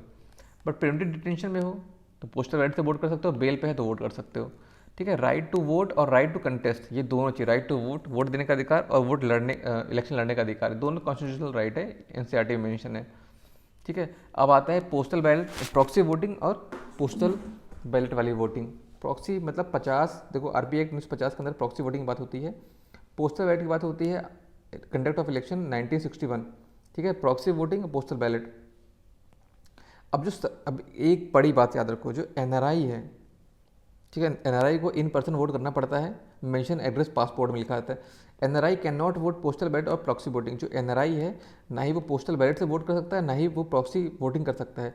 बट सर्विस वोटर कौन होते हैं पहले तो समझ लो। सर्विस वोटर से आर्म फोर्स हो गया, गवर्नमेंट एम्प्लॉयज़ हो गया, इंडिया का में और इंडिया के outside arm forces of the state serving outside the state. तो ये जो सर्विस वोटर्स हैं सारे के सारे, सर्विस वोटर कैन वोट, कैसे? पोस्टल बैलेट से भी, प्रॉक्सी वोटिंग से भी। एनआरआई तो ना तो पोस्टल बैलेट से कर सकता है, ना प्रॉक्सी से कर सकता है, लेकिन सर्विस वोटर्स पोस्टल से भी कर सकते हैं, प्रॉक्सी से भी कर सकते हैं। ठीक है, अब देखो, अब जो पोस्टल बैलेट से कुछ और सुविधाएं भी इस बार दी गई थी। फॉर एग्जांपल, अगर डिफरेंटली एबल्ड हो तो आपका मतलब वही पोस्टल बैलेट आएगा, आपको वोट करने को मिलेगा। और आपकी एज अगर 60 साल से ऊपर, 80 साल से ऊपर है, तो कोविड के टाइम पे 80 साल से ऊपर है तो भी आपको पोस्टल बैलेट आएगा, आपको वहीं वोट करने को मिलेगा। ठीक है, प्रिवेंटिव डिटेंशन वाले को भाई मिलेगा पोस्टल बैलेट। आगे देखते हैं एग्जिट पोल, ओपिनियन पोल। अब क्वेश्चन आता है who will vote, whom will you vote और whom will you vote, right? Sorry, opinion poll, exit poll. Opinion poll तो भाई वोटिंग के पहले होता है, एग्जिट पोल वोटिंग के बाद में होता है। रिजल्ट अनाउंसमेंट, जो ओपिनियन पोल है, नॉट ड्यूरिंग साइलेंस पीरियड, मतलब इलेक्शन शुरू होने से 48 घंटे पहले तक ओपिनियन पोल नहीं हो सकता है। ठीक है, साइलेंस पीरियड क्या होता है? 48 आवर्स बिफोर वोटिंग डे, जिस दिन वोटिंग होनी शुरू होगी उससे 48 घंटा पहले तक आप ओपिनियन पोल नहीं कर सकते हो। और एग्जिट पोल का क्या होता है कि एग्जिट पोल प्रोहिबिट होता है कब से कब तक? 1 घंटा before the first phase start हो से लेकर लास्ट फेज ख़त्म होने के आधे घंटे बाद तक आप एग्जिट पोल नहीं कर सकते। दोनों के लिए और ओपिनियन पोल के लिए कोई स्पेसिफिक लॉ नहीं है, जबकि एग्जिट पोल के लिए आरपी एक्ट 1951 बना हुआ है। ठीक है, अब जो भी पैम्फलेट बांटोगे उसमें नाम और एड्रेस मेंशन होना चाहिए, जिसका भी, जहाँ कि किसने कौन बना रहा है सबको। अब डीलिमिटेशन कमीशन की बात आती है। तो सबसे पहले डीलिमिटेशन जो कमीशन होता है, ये सिंपल मेजॉरिटी का है, सिंपल मेजॉरिटी से पास होता है। हमें ऐसा लगता है कि स्पेशल मेजॉरिटी होगी, बट ये है सिंपल मेजॉरिटी। ठीक है, ये बहुत याद रखो, ये कन्फ्यूजन कभी भी कर सकता है। Simple majority, delimitation commission simple majority, delimitation commission simple majority. ठीक है, इसको अब तक ये कितनी बार लग चुका है, मतलब आ चुका है डीलिमिटेशन कमीशन? 4 बार। कब कब? 1992, 1965, 1972, 2002। मतलब सेंसस कब कब हुए थे? 1991, ठीक है, 1961, 71, 2001, तब हुआ था। तो प्रेसिडेंट भाई अपना अपॉइंट करते हैं, पार्लियामेंट नहीं, प्रेसिडेंट करते हैं after each census, not general election, her census के बाद होता है। एम क्या होता है? एलोकेशन ऑफ सीट को एलोकेट करना और सीट को एलोकेट करना और division of each state into territorial constituencies को बनाना। ठीक है, स्टेट और कॉन्स्टिट्यूएंसीज, दो चीज़ को, सीट और constituencies. Authority and manner determine करता है पार्लियामेंट, किस तरह से, कौन सी अथॉरिटी रहेगी, कौन से मैनर से पार्लियामेंट डिटरमाइन करेगा। रीएडजस्टमेंट एंड अपॉइंटमेंट कौन करता है? प्रेसिडेंट अपॉइंट करता है, लेकिन अथॉरिटी मैनर पार्लियामेंट डिसाइड करता है। तो ये अच्छी चीज़ है कि अपॉइंट तो करता है प्रेसिडेंट भाई साहब, लेकिन उसकी अथॉरिटी मैनर प्रोसीजर तो वैसे पार्लियामेंट डिसाइड करेगी। ठीक है, अपॉइंट करेगा president, who appoint delimitation commission president. ठीक है, who determine authority and manner parliament. Member कौन कौन होते हैं? ठीक है, जो मेंबर होते हैं उसमें जो चेयरमैन होता है, चेयरपर्सन होता है, सर्विंग या रिटायर्ड जज of supreme court, supreme court का सर्विंग या रिटायर्ड जज होता है। फिर चीफ इलेक्शन कमिश्नर होते हैं, अदर स्टेट कमिश्नर होते हैं, ये सब होते हैं। ठीक है, एम क्या है? एम यह है each Lok Sabha MP represent the same number of people. ठीक है, हाउ डिलिमिट करो बाउंड्री को आफ्टर ईच सेंसस, कब कब हुआ है? 91, 92, 71, 2001। ठीक है, अब देखो क्या है, अंडर आर्टिकल 82 में parliament has enacted delimitation act, delimitation act को पार्लियामेंट ने इनेक्ट किया, 4 टाइम लगा है। ठीक है, डीलिमिटेशन कमीशन को अपॉइंट कौन करता है? प्रेसिडेंट। उसका मैनर अथॉरिटी कौन डिटरमाइन करता है? पार्लियामेंट। ठीक है। अब देखो एक चीज़ समझो, जो नंबर ऑफ सीट्स हैं कि लोकसभा की 552 होनी चाहिए, ये कहाँ से तय हुआ है? 1971 के सेंसस के बाद में जो 84 का जो कॉन्स्टिट्यूशन अमेंडमेंट एक्ट 2001 में हुआ था, उसके बेस पे जो 71वां कॉन्स्टिट्यूशन, जो 71वां सेंसस था, उसी के हिसाब से जो नंबर ऑफ सीट तय की गई हैं। डिलिमिटेशन ऑफ कॉन्स्टिट्यूंसी 2001 के सेंसस के हिसाब से तय की गई है। डिलिमिटेशन ऑफ कॉन्स्टिट्यूंसीज को 2001 के सेंसस के हिसाब से, ठीक है। डिलिमिटेशन जो हुआ है सबसे आखिरी में हुआ है। डिलिमिटेशन में तो पॉपुलेशन की बहुत सबसे बड़ी भूमिका है ना। पॉपुलेशन, मान लो एक एरिया में ज़्यादा पॉपुलेशन होगी तो उसको ज़्यादा डिलिमिट करना पड़ेगा, कम है तो उसको उस हिसाब से। तो पॉपुलेशन का सबसे ज़्यादा वैल्यू, पॉपुलेशन के साथ 2001 का आखिरी सेंसस है, उसके साथ डिलिमिटेशन हुई है। फिर पॉपुलेशन के हिसाब से तो रेशियो बनेगा, SC ST की पॉपुलेशन के हिसाब से तो रेशियो बनेगा, वो भी 2001 के हिसाब से हुआ था। नंबर ऑफ सीट पहले से फिक्स है, सीट नहीं बढ़ेगी, ठीक है। रिजर्वेशन और डिलिमिटेशन ये 2001 के हिसाब से हुए हैं, और नंबर ऑफ सीट 1971 के। ओके, अब हम इलेक्टोरल बॉन्ड के बारे में देखते हैं। इलेक्टोरल बॉन्ड जो है इंट्रोड्यूस किया था भाई फाइनेंस कमीशन एक्ट 2017 में, ठीक है। फाइनेंशियल इंस्ट्रूमेंट है to make anonymous donation to political parties. Anonymous इसलिए बोला गया है क्योंकि ये बॉन्ड किसको बिलोंग करता है, मतलब किसने खरीदा है, ये सब नाम किसी का लिखा नहीं होता है, जिसके हाथ में है समझो उसी का ये बॉन्ड है। बीयर इंस्ट्रूमेंट, ठीक है, ओनली इन फिजिकल फॉर्म में होता है, नो ओनरशिप इन्फॉर्मेशन, किसकी है ये इन्फॉर्मेशन नहीं होती, होल्डर इज़ द ओनर, जिसके पास है वही होल्डर है, ठीक है। तो मान लो बैंक में किसी ने 100 करोड़ रुपए जमा किए और 1 करोड़ के 10 बॉन्ड ले लिए, तो बॉन्ड में कहीं ये नहीं लगता कि ये bond belong to X man या वाई, कुछ नहीं, कोई पोलिटिकल पार्टी को बिलोंग नहीं करता, बस वो जिसके पास है उसी को बिलोंग करता है। अब कितने मल्टीपल पे उसमें पैसे हैं, 1000 से लेके 1 करोड़, मतलब 1 के बाद 3 जीरो से लेकर 7 जीरो तक, ठीक है, 1000 से 1 करोड़ तक। Available only for 10 days after 3 month interval. जब भी इस मान लो ये बॉन्ड कब कब अवेलेबल होंगे, जनवरी में 1 जनवरी से 10 जनवरी तक, अप्रैल में 1 से 10 तक, जुलाई में 1 से 10 तक, अक्टूबर में 1 से 10 तक, और स्पेसिफाइड बाई गवर्नमेंट, या फिर जब इस गवर्नमेंट स्पेसिफाई कर दे। हाँ, अब ये कहाँ से इशू किए जाएंगे, only through specified branches of SBI कुछ स्पेसिफाइड ब्रांचेज है, वहीं से इशू किए जाएंगे। वैलिड फॉर 15 डेज, मतलब जैसे कि आप 10 दिन में आपने खरीदा, 10 दिन खरीदने के बाद 10 दिन के बाद जिस दिन इशू किया गया उससे बस 15 दिन बाद तक वैलिड रहेंगे। उतने दिन के अंदर आप उसको पैसा भंजा लो, जिस पर्टिकुलर पार्टी को देना है डोनेट कर दो, 15 दिन बाद ये वैलिड नहीं रहेगा, इनवैलिड हो जाएगा। और अगर 15 दिन तक आप कुछ नहीं कर पाए तो ये पैसा चला जाएगा PMRF, मतलब प्राइम मिनिस्टर रिलीफ फंड में चला जाएगा, ठीक है। Who can buy these bonds, Indian citizen bye कर सकते हैं, NRI कर सकते हैं, क्योंकि NRI खुद इंडियन सिटीजन है, इंडियन कंपनी कर सकती है। कौन नहीं कर सकता है, OCI नहीं कर सकते हैं, फॉरेन नेशनल्स नहीं कर सकते, फॉरेन कंपनी नहीं कर सकती। तो अभी भी on paper no foreign funding to political parties कोई फॉरेन फंडिंग रिसीव नहीं कर सकती है। Who can get fund by electoral bond, electoral bond से पैसे किसे मिल सकते हैं, पहला वो सब लोग वो पार्टी जो रजिस्टर्ड है under representation of people's act 1951, ठीक है, 51 याद रखो, इसमें रजिस्टर्ड है। दूसरा, जिसने सिक्योर किया है 1% वोट इन लास्ट लोकसभा और स्टेट असेंबली, चाहे लोकसभा के इलेक्शन या स्टेट असेंबली के इलेक्शन हो, 1% वोट सिक्योर किया है, ठीक है। अब देखते हैं, अब आगे बढ़ते हैं, चलो इसको देख ही ले। तो बिफोर फाइनेंशियल एक्ट 2017 के पहले क्या था, रिपोर्ट सोर्स ऑफ फंड, 20,000 के ऊपर कोई भी जो फंड हम अगर डोनेट कर रहे हैं तो उसका सोर्स भी पता होता था कि किसको कर रहे हैं। अब क्या है कि अब ओपेक है, अब नाम पता नहीं होता है। पहले क्या था कि 7.5% ऑफ प्रॉफिट किसी कंपनी के 7.5% प्रॉफिट है, कंपनी डोनेट कर सकती है। अब कोई लिमिट नहीं है, इवन लॉस मेकिंग कंपनी भी डोनेट कर सकती है। Company shareholders know to which party they are money are going, मतलब कोई किसी कंपनी के शेयर होल्डर्स को पता होता था कि किस पार्टी को उनके पैसे जा रहे हैं। अब ऐसा पॉसिबल नहीं है, ठीक है, दैट नॉट पॉसिबल नहीं है। अब देखो RPA एक्ट 1950 और RPA एक्ट 1951, उसमें क्या क्या किन किन मुद्दों के बारे में बातें होती है। अब ऐसे समझ लो, RPA जो 1950 है बिफोर इलेक्शन की सारी बातें करता है। फॉर एग्जाम्पल वोटर और कॉन्स्टिट्यूएंसी, दो बातें ये हो गई। वोटर में क्या उसका क्वालिफिकेशन और उसका इलेक्टोरल रोल। कॉन्स्टिट्यूएंसी का मतलब क्या है कि डिलिमिटेशन के बारे में बातें, एलोकेशन ऑफ सीट्स के बारे में बातें होती है।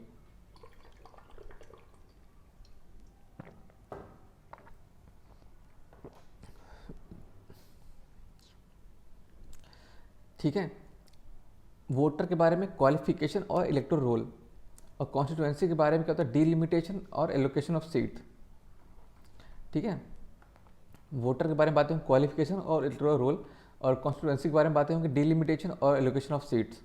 और 1991 के में, मतलब 1991 जो एक्ट है RPA act, representation of people's act 1991, उसके बाद उसमें क्या होता है, qualification and disqualification of membership, notification of general election, administration of machinery for conduct of election, administration machinery for conduct of election, registration of polling parties, political parties, conduct of election, dispute regarding election, corrupt practice and electoral offences. मतलब ये after election की maximum बातें करता है, ठीक है। Article 325 क्या कहता है, यूनिवर्सल सफरेज के बारे में बातें करता है, मतलब all citizens have right to register as a voter and only one electoral roll होगा और no citizen shall be discriminate on the basis of RRCS। अब देखो RRCS भी होता है, लेकिन प्लेस ऑफ बर्थ के नाम पे तो डिस्क्रिमिनेट कर सकते हैं, मतलब यूपी का इलेक्शन है तो दिल्ली का थोड़ी वोट दे सकता है, ठीक है। RRCS के नाम पे डिस्क्रिमिनेट नहीं कर सकते हैं। एडल्ट फ्रेंचाइज का मतलब क्या है कि कोई सिटीजन जो 18 साल से ऊपर है प्लस सिटीजन है तो वो एलिजिबल है वोट के लिए। एक्सेप्शन इसमें है, जैसे कि वो नॉन रेजिडेंट हो या फिर अनसाउंड माइंड हो या फिर क्रिमिनल एक्टिविटी किया हो, करप्ट हो, इलीगल एक्टिविटी किया हो। तो राइट टू वोट और राइट टू कंटेस्ट इलेक्शन दोनों ही कॉन्स्टिट्यूशनल राइट है, यूपीएससी में पूछ चुका है, ठीक है। अब देखो article 26 of the constitution provide for the universal adult suffrage but does not specifically mention the right to vote. इसमें राइट टू वोट नहीं कहीं मेंशन है। राइट टू वोट और राइट टू कंटेस्ट इलेक्शन एक कॉन्स्टिट्यूशनल राइट है, constitution में है लेकिन फंडामेंटल राइट नहीं है, ठीक है। आर्टिकल 327 से कहता है कि power of parliament to regulate election, parliament के पास पावर है कि रेगुलेट करेगी इलेक्शन, किसके इलेक्शन को, पार्लियामेंट के भी इलेक्शन को और स्टेट असेंबली के भी इलेक्शन को, ठीक है। तो ये तो पावर है पार्लियामेंट की बात। तो उसने क्या किया, पार्लियामेंट ने एक एक्ट बनाया है, रिप्रेजेंटेशन ऑफ पीपल्स एक्ट 1950 और 1951 के एक्ट बनाए हैं। उसके अंतर्गत वो पार्लियामेंट के जो इलेक्शन है और स्टेट असेंबली के इलेक्शन उसको रेगुलेट करती है, प्रिपरेशन करती है, इलेक्टोरल रोल प्रिपरेशन करती है। और उस पार्लियामेंट ने डिलिमिटेशन एक्ट 2002 भी बनाया है, उसके अंदर वो डिलिमिटेशन ऑफ कॉन्स्टिट्यूंसीज करती है। आर्टिकल 328 से कहता है कि इम्पावर करता है स्टेट लेजिस्लेचर को by law to regulate state election for state assembly और काउंसिल। ये एम्पावर करता है कि स्टेट लेजिस्लेचर भी लॉ बना सकती है स्टेट असेंबली के इलेक्शन को और काउंसिल के इलेक्शन को भी, but it does not override the law of parliament, can supplement only. तो पावर तो है स्टेट के पास कि भाई स्टेट असेंबली के और काउंसिल के इलेक्शंस के लिए और मैं रूल बना सकती है, रेगुलेट कर सकती है, बट कभी भी पार्लियामेंट के लॉ को ओवरराइड नहीं कर सकती। और ये नॉर्मली भी होता है कि पार्लियामेंट के लॉ को कोई मतलब स्टेट वाले ओवरराइड नहीं कर सकते हैं, केवल सप्लीमेंट कर सकते हैं। मान लो कोई ऐसा एरिया जहाँ पे पार्लियामेंट ने लॉ नहीं बनाया है और स्टेट को लगता है कि वहाँ पे लॉ होना चाहिए तो बना दिया, सप्लीमेंट कर दिया, राइट। अब 339 से कहता है delimitation exercise can only be question, can not be question in any court of law. सही बात है, जो डिलिमिटेशन की एक्सरसाइज है उसे कोई किसी कोर्ट में क्वेश्चन नहीं कर सकते हैं, ठीक है। दूसरा बात कहता है article 329 empower the legislature to prescribe methods and manner in which election dispute petition will be deal. मतलब ये एम्पावर करते हैं द लेजिस्लेचर को टू प्रिस्क्राइब मेथड्स को, जो लेजिस्लेचर है प्रिस्क्राइब मेथड्स को और मैनर को प्रिस्क्राइब कर सकते हैं in which election dispute petition will be deal, ठीक है। ट्राइब्यूनल क्या होता है, ट्राइब्यूनल में 323 का ए और 323 का बी, ये दो आर्टिकल होते हैं। 323 का ए फॉर एडमिनिस्ट्रेटिव मैटर्स के लिए होता है और ट्राइब्यूनल फॉर 323 का बी अदर मैटर्स के लिए होता है, ठीक है। 323 का बी है बोथ पार्लियामेंट और स्टेट जो असेंबली है are authorise to establish tribunal for following matters. इसके देखो 323 के ए में क्या होता है कि वो पार्लियामेंट की अथोराइज है बनाने के लिए, तो वो कैट बनाते हैं, सेट बनाते हैं और जेड बनाते हैं। बट 323 का जो बी है उसमें पार्लियामेंट और स्टेट असेंबली दोनों ही पावर होते हैं ट्रिब्यूनल बनाने के लिए अदर मैटर्स में। For example election to parliament और स्टेट असेंबली, टैक्सेशन मैटर्स पे, लैंड रिफॉर्म के मैटर्स पे, इंडस्ट्रियल लेबर के मैटर्स पे, ठीक है। इनिशियली ट्रिब्यूनल में केवल हम लोग सुप्रीम कोर्ट जा सकते हैं ट्रिब्यूनल के मैटर के अगेंस्ट में, ठीक है। लेकिन अब क्या हो गया है आफ्टर चंद्र कुमार केस 1997 में कि अगर ट्रिब्यूनल के अगेंस्ट आपको जाना है तो पहले हाई कोर्ट जाओ देन सुप्रीम कोर्ट जाओ, जुडिशियल रिव्यू अवेलेबल है, ठीक है। अब आते हैं इलेक्शन मशीनरी के बारे में। इलेक्शन मशीनरी में सबसे इंपॉर्टेंट चीज़ आती है superintendence direction and control, SDC, ठीक है। अब इसको देखो, इसमें देखेंगे कि इलेक्शन कमीशन को, जो इलेक्शन कमीशन ऑफ इंडिया है ECI, ये नेशनल लेवल पे होता है, तो पहली बात। फिर चीफ इलेक्टोरल ऑफिसर होता है, चीफ इलेक्टोरल ऑफिसर कौन होता है, ये स्टेट लेवल पे होता है, तो इसको इलेक्शन कमीशन नॉमिनेट करता है। कैसे करेगा, विद कंसल्टेशन ऑफ स्टेट और यूटी। देखो CEO जो होता है चीफ इलेक्टोरल ऑफिसर, ये स्टेट में भी होता है, ये यूटी में भी होता है, तो वहाँ की गवर्नमेंट से कंसल्ट करके इलेक्शन कमीशन नॉमिनेट करता है। इसका काम क्या होता है कि ये सुपरिटेंडेंस डायरेक्शन कंट्रोल देगा इलेक्शन कमीशन ऑफ इंडिया को, ठीक है। अब उसके बाद आते हैं DEO, district district electoral officer DEO, ये कौन होते हैं? ये स्टेट के नीचे जिला लेवल पे होते हैं, लेकिन क्योंकि डिस्ट्रिक्ट इलेक्टोरल ऑफिसर है तो डिस्ट्रिक्ट लेवल पे होगा। लेकिन यूटी जो होता है, यूटी में डिस्ट्रिक्ट का कॉन्सेप्ट नहीं है, ठीक है, यूटी में डिस्ट्रिक्ट कॉन्सेप्ट है नहीं, ठीक है।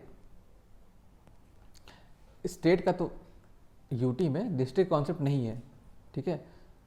अब आता है जो CEO होता है ना, वो स्टेट के लिए भी होता है और यूटी के लिए भी होता है, लेकिन यूटी के नीचे डिस्ट्रिक्ट कॉन्सेप्ट नहीं, कॉन्स्टिट्यूंसी कॉन्सेप्ट है, और स्टेट नीचे डिस्ट्रिक्ट कॉन्सेप्ट है। तो डिस्ट्रिक्ट वाले को इलेक्शन कमीशन नॉमिनेट करता है स्टेट गवर्नमेंट से कंसल्ट करके, ठीक है। लेकिन यूटी में ये नहीं होता है, यूटी में DEO नहीं होता है, ठीक है। और ये क्या करते हैं कि ये सुपरवाइज करता है election in district level to overall superintendence direction control by CEO। ये इसके ऊपर, डिस्ट्रिक्ट वाले के ऊपर जो सुपरिटेंडेंस डायरेक्शन कंट्रोल रहता है वही इलेक्शन कमीशन का रहता है, ठीक है। CEO के ऊपर रहता है ECI का, और DEO के ऊपर रहता है इसका CEO का। अब रिटर्निंग ऑफिसर आता है। रिटर्निंग ऑफिसर कॉन्स्टिट्यूंसी के लेवल पे होता है। अब चाहे यूटी चाहे स्टेट, दोनों में कॉन्स्टिट्यूंसीज होती हैं, तो इलेक्शन कमीशन नॉमिनेट करता है विद कंसल्टेशन ऑफ स्टेट और यूटी गवर्नमेंट से। अब यहाँ पर ये लोग कॉन्स्टिट्यूंसी लेवल पे इनका ऑफिसर होता है रिटर्निंग ऑफिसर। रिटर्निंग ऑफिसर को असिस्ट करने के लिए असिस्टेंट ARO होता है, असिस्टेंट रिटर्निंग ऑफिसर होता है, इसको नॉमिनेट करता है ECI, इसे भी नॉमिनेट करता है ECI, ठीक है। अब आता है इलेक्टोरल रजिस्ट्रेशन ऑफिसर। ये इसका काम क्या होता है? इसको भी ECI अपॉइंट करता है और इलेक्टोरल रोल तैयार करता है ये, ठीक है। अब आता है प्रिसाइडिंग ऑफिसर। सबसे ज़्यादा मतलब दिमाग इसी में लगता है। प्रिसाइडिंग ऑफिसर क्या है? जो पोलिंग स्टेशन पे होता है ना, वो प्रिसाइडिंग ऑफिसर होता है। अब इसको कौन अपॉइंट करेगा? स्टेट में कौन करेगा? जिला वाला करेगा। डिस्ट्रिक्ट इलेक्टोरल ऑफिसर करेगा। और यूटी में कौन करेगा? यूटी में करेगा कौन? रिटर्निंग ऑफिसर, क्योंकि यूटी में इसके ऊपर क्या है? कॉन्स्टिट्यूंसी। यूटी में करेगा रिटर्निंग ऑफिसर, ठीक है। अब आते हैं बात नीचे। अब रिटर्निंग ऑफिसर जो होता है, जो मतलब कॉन्स्टिट्यूंसी के लेवल पे होता है, उस पर जिम्मेदारियाँ काफ़ी सारी होती हैं, like election, nomination for scrutiny of RO, sorry जो नॉमिनेशन होते हैं उसकी स्क्रूटनी करता है रिटर्निंग ऑफिसर। जो रिजल्ट होता है उसको डिक्लेयर करता है रिटर्निंग ऑफिसर। जो कैंडिडेट होता है उसको ओथ दिलाता है रिटर्निंग ऑफिसर, ठीक है। अब देखो, जो ऑब्जर्वर एक पद होता है ऑब्जर्वर, वो IAS होता है, ऑब्जर्वर होता है, नॉमिनेट करता है election commission of India, report करता है डायरेक्ट टू ECI। ये देखता है कि सब कुछ सही चल रहा है कि नहीं, कोई घपलेबाजी तो नहीं हो रही है, ठीक है। अब आता है registration and recognition of political parties. Political party इस इलेक्शन कमीशन के पास रजिस्टर्ड है, तो रजिस्टर्ड पॉलिटिकल पार्टीज। अगर इलेक्शन कमीशन रिकॉग्नाइज कर दे तो उसको बोलेंगे रिकॉग्नाइज पॉलिटिकल पार्टीज। रिकॉग्नाइज मतलब स्टेट पार्टी है कि नेशनल पार्टी है। रजिस्टर्ड तो सारी होती हैं, लेकिन रिकॉग्नाइज कुछ होती हैं, कुछ स्टेट पार्टी होती है, कुछ नेशनल पार्टी होती हैं, ठीक है। अब स्टेट पार्टी है, उसकी क्या क्या कंडीशंस हैं? स्टेट पार्टी हो सकता है, देखो कई तरह कॉम्बिनेशन होते हैं। तो वैलिड वोट का एक कॉम्बिनेशन होता है और नंबर ऑफ सीट का, वोट का कॉम्बिनेशन प्लस सीट का कॉम्बिनेशन, दो चीज़ कॉम्बिनेशन होते हैं। कभी कभी वोट अकेले भी हो सकता है, कभी कभी सीट अकेले भी हो सकती है। तो पहला केस क्या है कि अगर किसी पार्टी को 6% वैलिड वोट मिल जाए स्टेट, मतलब विधानसभा चुनाव में, प्लस किसी पोलिटिकल पार्टी को 6% वैलिड वोट मिल जाए किसी स्टेट में लोकसभा चुनाव में, और एक सीट मिल जाए लोकसभा चुनाव में एक स्टेट से, या फिर 6% वैलिड वोट मिल जाए असेंबली के चुनाव में और 2 सीट मिल जाए असेंबली में किसी स्टेट में, ठीक है, तो इसे स्टेट पार्टी कह देंगे। मतलब 6+1 लोकसभा और 6+1 लोकसभा और 6+2 असेंबली इलेक्शन। मतलब किसी एक स्टेट में, सिंगल स्टेट में अगर 6% वोट मिल जाए और एक सीट मिल जाए लोकसभा में, या फिर 6% वोट मिल जाए और 2 सीट मिल जाए असेंबली में किसी एक स्टेट में, तो उसको बोल देंगे स्टेट पार्टी। दूसरा आता है if secure 8% valid vote poll in the state. केवल अगर वोट की बात करें, केवल वोट की बात करें कि तो किसी स्टेट का इलेक्शन हो, चाहे लोकसभा का चाहे असेंबली का, उसे मिल जाए 8% वोट, चाहे लोकसभा चाहे असेंबली में। अब आगे आता है 3% असेंबली सीट मिल जाए या 3 सीट मिल जाए, जो भी ज़्यादा हो, ठीक है, असेंबली में, या फिर 1 सीट मिल जाए या हर 25 में से 1 सीट मिल जाए लोकसभा में, ठीक है। तो कुल मिला के 4 कंडीशन। पहली क्या है? अगर या 6% वोट और 1 सीट लोकसभा के इलेक्शन में, 6% वोट और 2 सीट असेंबली के इलेक्शन में, ठीक है, एक स्टेट से, या फिर केवल 8% वोट ही मिल जाए लोकसभा के इलेक्शन में चाहे असेंबली के इलेक्शन में, या फिर केवल अगर सीट की बात करनी है तो 3% सीट या 3 सीट मिल जाए असेंबली में जो भी बड़ी हो, या फिर हर 25 में से 1 सीट मिल जाए लोकसभा में। तो अगर ये कंडीशंस को सेटिस्फाई करते हैं तो स्टेट पार्टी कहलाई जाएगी, स्टेट पार्टी, ठीक है। अब आगे चलते हैं नेशनल पार्टी क्या होता है। देखो नेशनल पार्टी को हम रिकॉग्नाइज कैसे करते हैं, if secured at least 6% valid vote in any 4 और मोर स्टेट इन लोकसभा और असेंबली इलेक्शन प्लस 4 सीट इन लोकसभा। किसी भी लोकसभा का इलेक्शन हो या असेंबली इलेक्शन हो, किसी भी 4 या उससे ज़्यादा स्टेट में 6% के वैलिड वोट मिल जाए या फिर और प्लस 4 सीट मिल जाए लोकसभा में कम से कम, ठीक है। तो मैं 6% का वैलिड वोट इन 4 और मोर स्टेट या फिर 4 सीटें इन लोकसभा प्लस 4 सीटें इन लोकसभा, ठीक है। दूसरी क्या है, एक party recognised as a state party in 4 state और मोर स्टेट।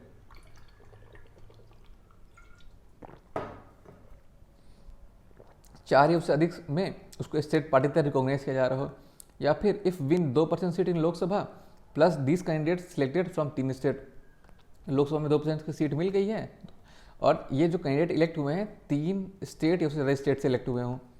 अब इसमें देखो, अब इसको समराइज करें तो वो या तो 6% वोट मिला हो 3 या 4 से ज़्यादा स्टेट्स में प्लस 4 सीट लोकसभा में मिली हो तब, या 4 जगह तुम स्टेट पार्टी हो इस स्टेट में या उससे ज़्यादा स्टेट्स में तब, या फिर 2% तुम्हें वैलिड वोट मिले हो, 2% वैलिड वोट मिले हो लोकसभा के इलेक्शन में और तो ऐसा 3 स्टेट या उससे ज़्यादा स्टेट्स में हुआ हो, जो मतलब जो कैंडिडेट सिलेक्ट हुए हैं कम से कम 3 या उससे ज़्यादा स्टेट्स में से हुए हो तब। तो इसमें एक चीज़ याद रखो, इसका प्रपोर्शन 2:3 4:6 वाला है, याद रखो। अब आता है कितने हमारे पास पार्टी है, नेशनल पार्टी। हमारे पास 8 नेशनल पार्टी हैं, BJP, INC, CPI, BSP, CPI Marxist, TMC, NCP और नेशनल पीपल्स पार्टी, ये लेटेस्ट है मेघालय की, ठीक है। अब बेनिफिट्स, अब रिकॉग्नाइज है रजिस्टर्ड के बेनिफिट्स भी होते होंगे अलग अलग, ठीक है। रिकॉग्नाइज पार्टी है have exclusive right to choose their political party symbols. Recognise party चाहे नेशनल चाहे स्टेट्स पास राइट है अपने पार्टी के सिंबल्स चूज करने के, और रजिस्टर्ड पार्टी है इनके पास चॉइस नहीं होती, इनको इलेक्शन कमीशन जो सिंबल देता है उसी को यूज़ करते हैं। Free air time only on person, Prasar Bharati channel AIR और DD में फ्री एयर चैनल मिलता है।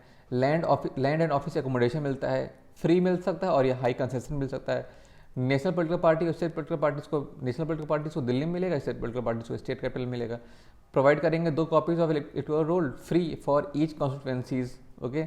नॉमिनेशन के लिए जैसे अगर रिकॉग्नाइज पार्टी है तो नंबर प्रपोजर केवल 1, मतलब रजिस्टर्ड पार्टी है तो नंबर प्रपोजर चाहिए 10 रजिस्टर्ड वोटर, और अगर रिकॉग्नाइज पार्टी तो 1 सब्सक्रिप्शन पे भी काम चल जाएगा, ठीक है।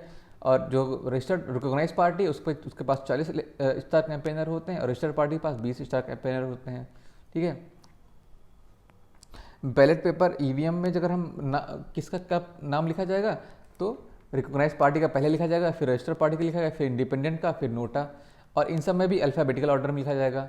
तो EVM में जो 64 एंट्रीज होती हैं, 63 में ह्यूमन एंट्रीज होती हैं और 64वां वाला नोटा होता है। अगर पर्सन मर जाता है तो अगर रजिस्टर्ड पार्टी है तो भाई कुछ नहीं होगा, लेकिन रिकॉग्नाइज पार्टी तो 7 दिन का टाइम दिया जाएगा रिकॉग्नाइज पार्टी को तो रीनॉमिनेट मेंबर, दूसरा मेंबर आ जाए, ठीक है। इलेक्शन रिफॉर्म्स में कुछ देख लो, जो 1971 वाला जो नेशनल ऑनर एक्ट है उसमें नेशनल फ्लैग, कॉन्स्टिट्यूशन और नेशनल एंथम, ये 3 बातें लिखी गई, फ्लैग, कॉन्स्टिट्यूशन और एंथम, ठीक है। इन सब के इंसल्ट पे आप फिर डिस्क्वालीफाई कर दिए जाओगे। अब और देखो राज्यसभा वाला एक चीज़ समझ लो कि domicile and residency requirement of candidate of Rajya Sabha election remove कर दी गई है। पहले क्या होता था कि इलेक्शन मस्ट बी इलेक्टर, जो candidate must be elector to that state from where he want to be elected, कम से कम वो पक्का इसी स्टेट से होना चाहिए। अब क्या है कि it is enough if he is a इलेक्टर of any parliamentary constituency.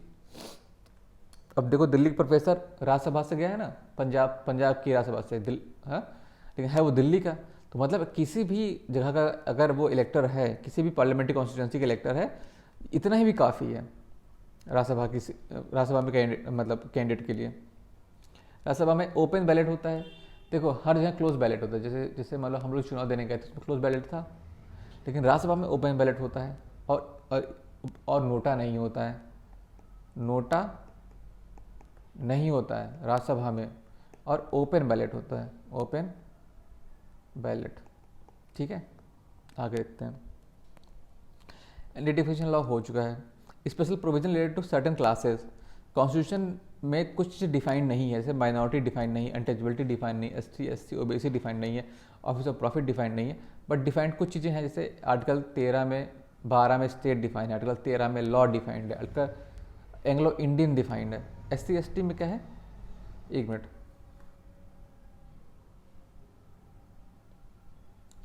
SC ST का देखो, अगर देखा जाए तो president have the power to specify what caste tribe in the state UT to be treated as SC और ST। Parliament के पास president के पास पावर है कि वो स्पेसिफाई करता है कि कौन सी कास्ट और ट्राइब है स्टेट और यूटी में, उसको ट्रीट करेंगे SC ST की तरह। और फिर ये लिस्ट अलग अलग होती है अलग अलग यूटी में और स्टेट्स में। प्रेसिडेंट एक नोटिफिकेशन इशू करता है आफ्टर कंसल्टेशन ऑफ गवर्नर, ठीक है। अब उस जो प्रेसिडेंशियल नोटिफिकेशन है उसमें फर्दर इंक्लूजन एक्सक्लूजन कौन करेगा? पार्लियामेंट करेगी। ये सब्सिक्वेंट प्रेसिडेंशियल नोटिफिकेशन से नहीं हो सकता है कि फिर से प्रेसिडेंट एक नोटिफिकेशन इशू करे और इसमें एक्सक्लूजन और इंक्लूजन हो जाए, ऐसा नहीं हो सकता, ठीक है। तो प्रेसिडेंट प्रेसिडेंशियल नोटिफिकेशन इशू करता है और उसमें कास्ट शेड्यूल ट्राइब के बारे में बातें होती हैं और नोटिफिकेशन में कंसल्टेशन होती है गवर्नर की। और अगर नोटिफिकेशन इशू हो गया प्रेसिडेंशियल नोटिफिकेशन, उसमें फर्दर इंक्लूजन या एक्सक्लूजन करना है तो पार्लियामेंट करेगी। वो फर्दर इंक्लूजन एक्सक्लूजन कोई प्रेसिडेंट के नोटिफिकेशन से नहीं हो सकता। आगे कॉन्स्टिट्यूशनल अमेंडमेंट है 227 बिल, जो ये क्या है 105 अमेंडमेंट एक्ट है 107 वाला। पहले क्या है होता था, देखो एक समझो, in India separate OBC list are drawn by the centre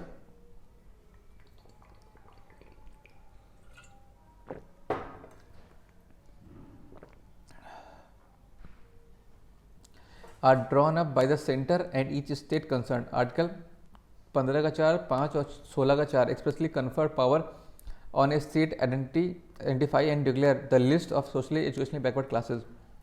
background समझ लो पहले। जो सुप्रीम कोर्ट है उसने एक रूलिंग दी थी कि president based on the recommendation of NCBC would determine which communities would be included in the state OBC list. ऐसा प्रेसिडेंट ने एक अपना रिकमेंडेशन दी थी, मतलब अपना एक रूलिंग दी थी कि प्रेसिडेंट जो है NCBC के रिकमेंडेशन से डिटरमाइन करेगा कि कौन सी कम्युनिटी इंक्लूड की जाएगी स्टेट ओबीसी लिस्ट में, ठीक है। उसके बाद क्या हुआ कि आर्टिकल 342 के ए में कहता है, says that president in consultation with the governor would specify socially in educationally backward classes. President determine करेगा, ठीक है। बट इसको मॉडिफाई करने के बाद क्या कहा गया, it is designed to clarify that the state can maintain the state list of OBC as was the system before the Supreme Court का जजमेंट, ठीक है। तो स्टेट अपनी खुद की OBC लिस्ट बना सकता है। State list will be completed taken out of the ambit of president. अब वो स्टेट लिस्ट प्रेसिडेंट के एम्बिट से बाहर ले ली गई and will be notified by the state assembly, और वो उसे स्टेट असेंबली नोटिफाई करेगी, ठीक है। मतलब जो पहले था रूलिंग के पहले जैसा चलता था कि स्टेट अपनी OBC लिस्ट निकालता था, वो वैसा फिर से हो गया है, ठीक है। प्रेसिडेंट के एम्बिट में ये पावर नहीं है। अब आता है पब्लिक सर्विस। पब्लिक सर्विस में क्या आता है, ऑल इंडिया सर्विस आती है, central service, state service. Okay, अब देखते हैं पब्लिक सर्विस। पब्लिक सर्विस में 3 सर्विसेज आती हैं। All India service, all India service में भी 3 सर्विस आती हैं, IAS, IPS और IFOS forest service. Central service, state service, ये सब आती है, ठीक है। और अब सबसे पहले देखते हैं ऑल इंडिया सर्विस। तो सबसे पहले इंडियन सिविल सर्विसेज थी, वो IAS बनी, इंडियन एडमिनिस्ट्रेटिव सर्विस। 1947 में इंडियन पुलिस था, वो इंडियन पुलिस सर्विस बनी। और 1951 में इंडियन फॉरेस्ट सर्विस बनी। तो ऑल इंडिया सर्विस में पहला पॉइंट देखते हैं। तो 3 सर्विस तो उसमें है ही, IAS, IPS, IFOS, ठीक है। All India service act 1951 authorise central government to make rules. Central government rule बनाएगी consultation with the state government, state government से कंसल्ट करने के बाद, ठीक है। अब क्यों कंसल्टेशन अलाउड है, क्योंकि अगला पॉइंट ही है कि क्यों अलाउड है, ठीक है। फॉर द जो all India service act 1951 authorise central government to make rules for with consultation of state government for regulation and recruitment and service condition of member of all India service, ठीक है। All India service के लिए central government rule बनाएगी with consultation of state government, ठीक है। ऐसा consultation की जरूरत क्या है, तो जरूरत ये है, the member of this service recruited and trained by the central government but assigned to different state for work. अब ये रिक्रूट करते हो, ट्रेन करते हो तो सेंटर है, बट ये असाइन वर्क करते हैं स्टेट में। अब क्योंकि स्टेट में वर्क कर रहे थे तो कंसल्टेशन तो बनता ही है स्टेट गवर्नमेंट का। They belong to different state cadres, different state cadres होते हैं, ये UP, MP सब कुछ, हाँ, केरल। बट सेंटर को कोई कैडर नहीं होता है, ठीक है, अपना कोई कैडर नहीं होता, ठीक है।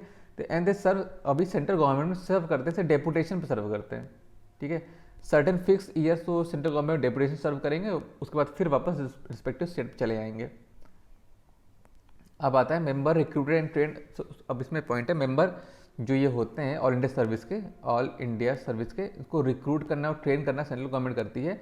And then they assign to different state for work after serving certain fixed period in centre deputation, they again go to state and serve करते हैं।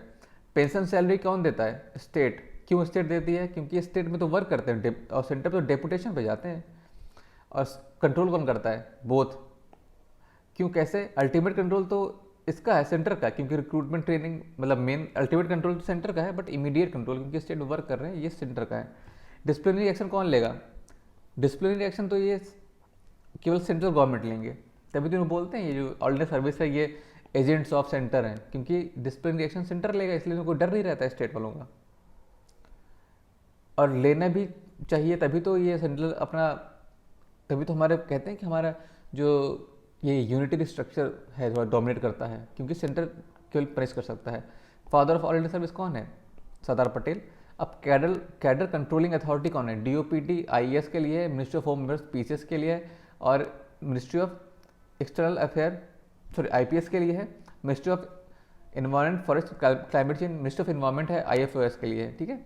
अब सेंट्रल सर्विस को देखते हैं। सेंट्रल सर्विस में पर्सनल जो भी होंगे under exclusive jurisdiction of central government. Central service है तो सेंट्रल गवर्नमेंट का एक्सक्लूसिव जुरिडिक्शन होगा, ठीक है। And the day to day administration of this service rest with the individual ministries. जिस मिनिस्ट्री से आईआरएस है तो ये इनकम टैक्स में होगा।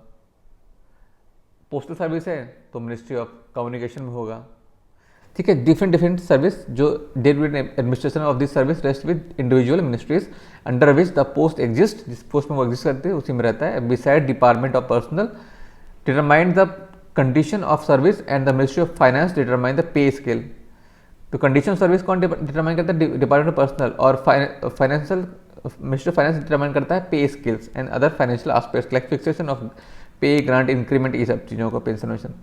अपॉइंटिंग अथॉरिटी कौन है सेंट्रल सर्विस का? प्रेसिडेंट। सेंट्रल सर्विस का appointing authority president, all India service का अपॉइंटिंग अथॉरिटी प्रेसिडेंट। तो दोनों जब सेम अपॉइंटिंग अथॉरिटी है तो फिर क्लासिफिकेशन क्यों है? क्यों किसी को ऑल इंडिया सर्विस बोला गया कि क्यों किसी को सेंट्रल सर्विस बोला गया? देखो ऐसा इसलिए जो ऑल इंडिया सर्विस है ये सर्व करते हैं बोथ सेंट्रल स्टेट दोनों सर्व करते हैं, लेकिन सेंट्रल सर्विस का केवल सेंट्रल सर्विस करती है। और इसमें जो जैसे ऑल इंडिया सर्विस का एग्जाम्पल लो आईएएस ले लो, तो ये जनरलाइज पोस्ट है, ये कहीं भी मतलब कहीं भी भेज दो। और सेंट्रल सर्विस का है जॉब विद स्पेशलाइज नेचर, जैसे आईआरएस है तो इनका ये फाइनेंस लेके स्पेशलाइज नेचर है ना। इनकम टैक्स आईआरएस है तो इनकम टैक्स को लेकर है, ठीक है, इनकम टैक्स को लेकर है, ठीक है। तो इनका स्पेशलाइज नेचर है। फिर रूल फ्रेमिंग अथॉरिटी कौन है सेंट्रल सर्विस का? रूल फ्रेमिंग अथॉरिटी जैसे सेंट्रल सर्विस का नहीं, रूल फ्रेमिंग अथॉरिटी मान लो ऑल इंडिया सर्विस है या सेंट्रल सर्विस है तो रूल फ्रेम करेंगे यहाँ पार्लियामेंट। अब स्टेट सर्विस है तो उसको रूल फ्रेम करेगी स्टेट असेंबली, ठीक है। अब रिक्रूटमेंट सर्विस कंडीशन आर्टिकल 309 में कहता है कि इट एम्पावर पार्लियामेंट और state assembly for recruitment and service condition for public service personal. Depend करता है ऑल इंडिया सर्विस और सेंट्रल सर्विस का तो पार्लियामेंट, और अगर आपका स्टेट सर्विस है तो असेंबली, ठीक है। Until such law made president और governor can make rules and regulate their matters. अगर ऐसा कोई लॉ नहीं बनता जब तक कि जब पार्लियामेंट और असेंबली लॉ बने तब तक प्रेसिडेंट और गवर्नर, वैसे भी एग्जीक्यूटिव हेड प्रेसिडेंट ही होता है और गवर्नर होता है तो ये लोग रेगुलेट करेंगे, ठीक है। अब देखो इसमें ये भी है कि पार्लियामेंट और assembly both can impose reasonable restriction on fundamental right of public servant. हमेशा लगता है कि केवल पार्लियामेंट ही फंडामेंटल राइट को मतलब रिस्ट्रिक्ट कर सकती है, बट जो ऑल इंडिया सर्विस होती है, स्टेट सर्विस होती है, पब्लिक सर्विस होती है, इन सब केस में स्टेट लेजिस्लेटिव असेंबली के पास भी पावर होती है कि वो reasonable restriction of fundamental right of public servant पे लगा सकते हैं। टेन्योर ऑफिस का है 310 के अंदर आता है। प्लेजर ऑफ प्रेसिडेंट है फॉर सेंट्रल सर्विस के लिए, ऑल इंडिया सर्विस के लिए। प्लेजर ऑफ गवर्नमेंट है फॉर स्टेट सर्विस के लिए। 22nd जो अमेंडमेंट एक्ट 1976 में हुआ है उसमें क्या होता है, made the provision for the creation of all India judicial service. 22nd में all India judicial service create करने की बात की गई, बट अभी तक कोई लॉ नहीं बना। सेफ गार्ड्स क्या है सिविल सर्वेंट के पास, तो 311 के अंदर सेफ गार्ड मेंशन है अगेंस्ट द आर्बिट्रेरी डिसमिशल। आर्बिट्रेरी रूप से डिसमिशल करोगे तो उसके अगेंस्ट सेफ गार्ड है। किसको किसको अवेलेबल है? ऑल इंडिया सर्विस को, सेंट्रल सर्विस को, स्टेट सर्विस को, प्लस सिविल पोस्ट है जो अंडर सेंट्रल गवर्नमेंट और स्टेट गवर्नमेंट सबको सेफ गार्ड दिया गया है। बट कहाँ किसको अवेलेबल नहीं है? डिफेंस फोर्सेस को। डिफेंस फोर्सेस को ऐसे डिसमिसल के सेफ गार्ड्स नहीं है। अगर कोई डिसमिस कभी हो गया तो उसके पास कोई सेफ गार्ड नहीं रहेगा कि जहाँ वो चला जाए, ठीक है। उनका अपना अलग हिसाब किताब है, वो कोर्ट मार्शल वाला हिसाब किताब है, उनकी अपनी अलग कोर्ट है, ठीक है। आर्टिकल 311 के अंदर ये सेफ गार्ड्स नहीं मिले हैं। आर्टिकल 311 के अंदर सेफ गार्ड्स मिले हैं कि ऑर्डिनरी सर्विस को, सेंट्रल सर्विस को, स्टेट सर्विस को और civil post of under centre and state civil sir. अब देखो सेफ गार्ड पहला क्या है कि civil servant can not be dismissed by the authority subordinate to him. जो उसे अपॉइंट किया है उस अथॉरिटी से कोई छोटा अथॉरिटी है तो वो डिसमिस नहीं कर सकता है, ठीक है। दूसरा क्या है, सिविल सर्वेंट, ठीक, कैन नॉट डिसमिस, रिमूव और रिड्यूस रैंक। डिसमिस नहीं कर सकते, रिमूव नहीं कर सकते, रैंक रिड्यूस नहीं करते, एक्सेप्ट जब तक एक प्रॉपर इंक्वायरी ना हो, प्लस उसमें क्या क्या चार्जेस हैं वो सब बताया जाए उसे, प्लस एक अपॉर्चुनिटी भी दी जाए उसको सुनने की। तो ये सब जब तक नहीं होगा तब तक ना कोई डिसमिस कर सकता है, ना कोई रिमूव कर सकता है, ना कोई रिड्यूस कर सकता है। बट ये वाला जो अपना है ना, ये जो सेकेंड पार्ट है कि एक प्रॉपर इंक्वायरी होनी चाहिए, इस पर इसको लेके कुछ एक्सेप्शंस हैं। फॉर एग्जांपल इफ़ जो सिविल सर्वेंट है उसका conduct led to conviction on the criminal charges, उसने ऐसा कुछ कंडक्ट किया है कि क्रिमिनल चार्जेस लग गया है, तो उसमें प्रॉपर इंक्वायरी की जरूरत नहीं है। अब डिसमिस करने का है अथॉरिटी, अब जो डिसमिस करने वाली अथॉरिटी फील करती है कि ये प्रैक्टिकली पॉसिबल नहीं है कि ये एक इंक्वायरी बैठाई जाए तो भी, या फिर अब तीसरी बात क्या है, प्रेसिडेंट या गवर्नर, दोनों ही, प्रेसिडेंट भी गवर्नर भी, ठीक है। अब स्टेट सर्विस का कोई होगा उसमें उसके लिए गवर्नर लग जाएगा। President governor think that it is not in the interest of security of state, तो अगर इस सिक्योरिटी ऑफ द स्टेट के इंटरेस्ट में नहीं है कि इंक्वायरी की जाए तो इंक्वायरी नहीं होगी, ठीक है। कब कब इंक्वायरी नहीं होगी, पहला कि अगर क्रिमिनल चार्जेस कन्विक्शन में हो गया है तो नहीं होगी, अगर प्रैक्टिकली पॉसिबल नहीं है, नॉट प्रैक्टिकली पॉसिबल, तो नहीं होगी इंक्वायरी, ठीक है। कन्विक्शन और क्रिमिनल चार्जेस तो नहीं होगी इंक्वायरी, तीन चीज़ों में हो गया, ठीक है। नॉन प्रैक्टिकली पॉसिबल और सिक्योरिटी ऑफ स्टेट, तीन चीज़ पर नहीं होगी। अपॉर्चुनिटी ऑफ बीइंग हर्ड, अब हमें कब अपॉर्चुनिटी मिलती है सिविल सर्वेंट को उसके बाद सुनने के लिए, दो स्टेज, ओरिजिनली तो दो स्टेज मिलती थी कि पर जब इंक्वायरी चल रही हो तब, और दूसरा जब पनिशमेंट हो कल स्टेज हो तब। बट आफ्टर 42nd अमेंडमेंट के बाद only at the inquiry stage, अब केवल एक बार ही उसे अपॉर्चुनिटी टू हर्ड मिले, अपॉर्चुनिटी ऑफ बीइंग हर्ड मिलेगी ओनली इंक्वायरी स्टेज, पहले स्टेज पे, ठीक है। अब rule and liabilities of government, अब देखो इसमें देखो प्रॉपर्टी ऑफ यूनियन स्टेट्स के बारे में, सक्सेशन के बारे में बात करते हैं। All properties, right, liability and obligation and asset that were vested in domain of India और ए प्रोविंस और a Indian princely state before the commencement of the present constitution became vested in the union and the corresponding state. जो कुछ भी पहले था dominion में या princely state में, सब कुछ ट्रांसफर हो गया अब यूनियन, इंडियन यूनियन में और करस्पॉन्डिंग स्टेट्स में आ गया है, ठीक है। सी वेल्थ क्या है, ऑल द लैंड है, all land, minerals and other things जो वैल्यू करते हैं under the water of the ocean within territorial water, मतलब 12 नॉटिकल माइल तक of India and the continent shelf of India and the exclusive economic जो 200 nautical mile तक of the India vest in the union. ये सारे जो wealth हैं, सी wealth है, ये वेस्ट करते हैं vest in the union and hence state near the ocean can not claim jurisdiction over these things. जो भी स्टेट्स है, जो भी ओशन के बगल में है, जैसे कोस्ट लाइन उड़ीसा, केरल, सब जो कोस्ट लाइन है, ये लोग कभी ये उनकी सी वेल्थ पे क्लेम नहीं कर सकते हैं, ठीक है। सी वेल्थ पे, जो मिनरल हो, लैंड हो, अदर थिंग पे केवल सेंटर का क्लेम है, यूनियन का क्लेम है, ठीक है। टेरिटोरियल वाटर जो 12 किलोमीटर तक चलता है बेस लाइन से, और इकोनॉमिक जोन जो 200 नॉटिकल माइल तक चलता है बेस लाइन से, इन सब पे यूनियन का क्लेम है।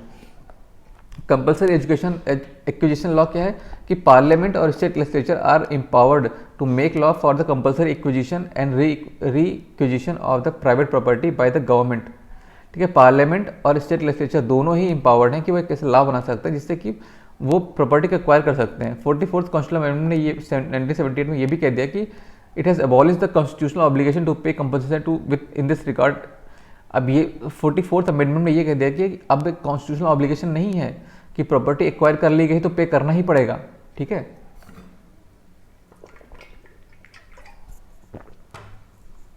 फोर्टी फोर्थ पहले क्या होता है कि अगर आप प्रॉपर्टी एक्वायर कर रहे हो ना तो आपको कंपलसरी कंपनसेशन देना ही पड़ेगा। लेकिन 44 के बाद ऐसा नहीं, कॉन्स्टिट्यूशनल ऑब्लिगेशन हट गया है, लेकिन बस दो केस में कॉन्स्टिट्यूशनल ऑब्लिगेशन है। पहला, अगर वो प्रॉपर्टी माइनॉरिटी एजुकेशन इंस्टीट्यूशन की है, पहली बात, और दूसरी बात, अगर उस प्रॉपर्टी में government acquire land held by the person under his personal cultivation and land of with in the statutory ceiling limit. Statutory ceiling limit के अंदर है, पर्सनल कल्टीवेशन यूज करता था, तो अब यहाँ पे लैंड ले लिया तो राइट टू लाइवलीहुड चली गई ना, क्योंकि इसी लैंड थी तो उसकी लाइवलीहुड थी, ठीक है। इसलिए इन दो केस में वो कंपनसेशन देना पड़ेगा।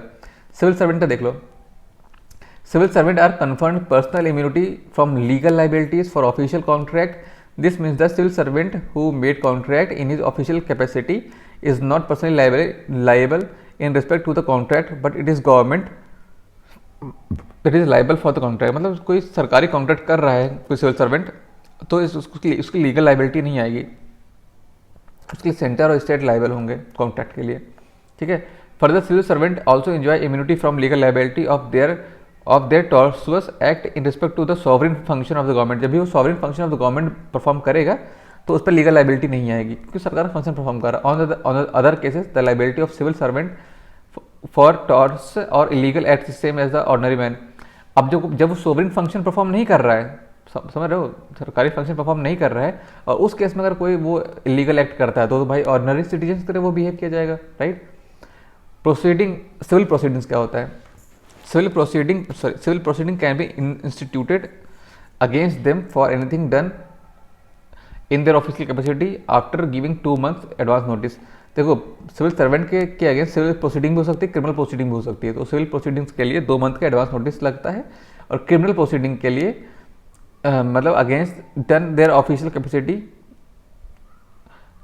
मतलब criminal proceeding can be instituted against them for act done in their official capacity with the prior permission of president governor where necessary, ठीक है। क्रिमिनल प्रोसीडिंग में प्रेसिडेंट और गवर्नर की प्रायर परमिशन चाहिए जहां भी नेसेसरी हो, और उसके बाद क्रिमिनल प्रोसीडिंग कर सकते हैं हम।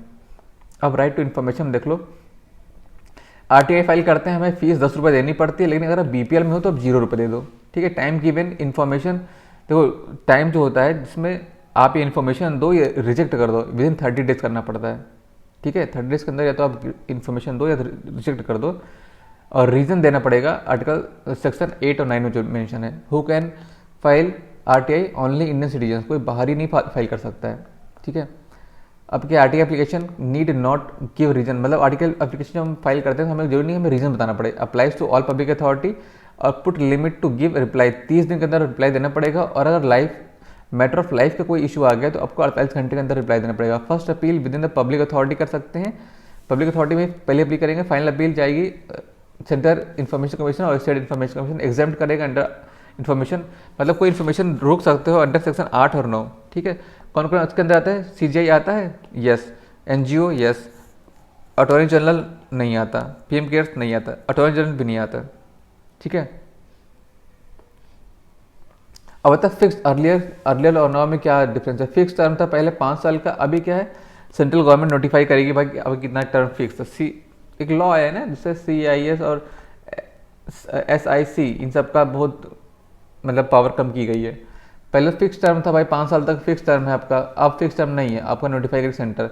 पहले क्या था कि centre will determine salary equivalence, CIC की क्या होती है, salary equivalence to election commission, और इलेक्शन और ये जो IC होते थे इनकी सैलरी भी इलेक्शन कमीशन के बराबर होती थी।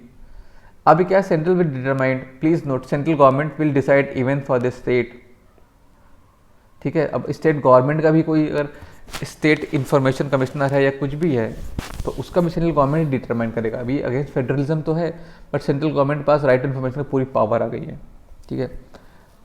Term and condition of the service, legal protection bye RTI act, ठीक है। सेंट्रल गवर्नमेंट विल डिसाइड, पहले क्या था, टर्म एंड कंडीशन जो सर्विस की थी वो उसको लीगल प्रोटेक्शन था, मतलब आरटीआई एक्ट से वो प्रोटेक्ट की गई हुई थी। अभी क्या है कि सेंट्रल गवर्नमेंट डिसाइड करेगी आपकी टर्म कंडीशन सर्विस की, बाइंडिंग होगी CIC और ICs में, और final interpretation also by central government. तो सारी पावर सेंट्रल गवर्नमेंट पास आ चुकी है। सेक्शन 2H क्या है, define public authority. 2H define करता है आरटीआई एक्ट का पब्लिक अथॉरिटी को, any body constitute under, any body कोई भी जो कॉन्स्टिट्यूटेड की गई है under constitution, like supreme court, ECI, CAG, UPSC, under central state laws like NHRC, by notification of government है, Niti Aayog, any body owned, control और substantially finance by the government like PSU, any NGO substantially finance by government, कोई भी चीज़ जो substantially finance की गई by government like NGO, वो भी है पब्लिक अथॉरिटी में आता है। तो सेक्शन 2 कहता है पब्लिक अथॉरिटी के बारे में डिफाइन करता है। सेक्शन 4 का क्या कहता है, सुमोटो रिकॉर्ड डिस्क्लोजर के बारे में बात करता है। Section 8 exemption from the disclosure of information, ठीक है। सेंट्रल 8 का 2 क्या कहता है, information protected under official secret act can be disclose under RTI if public interest overweight the harm, ठीक है। अब ऑफिशियल सीक्रेट एक्ट के अंतर्गत जो भी इन्फॉर्मेशन वो अगर हम वो भी डिस्क्लोज कर सकते हैं अगर कोई पब्लिक इंटरेस्ट गजब का हो, मतलब आउटवेट कर दे। अब 8 का ये कहता है कि personal information should not be disclose unless larger public interest are serve,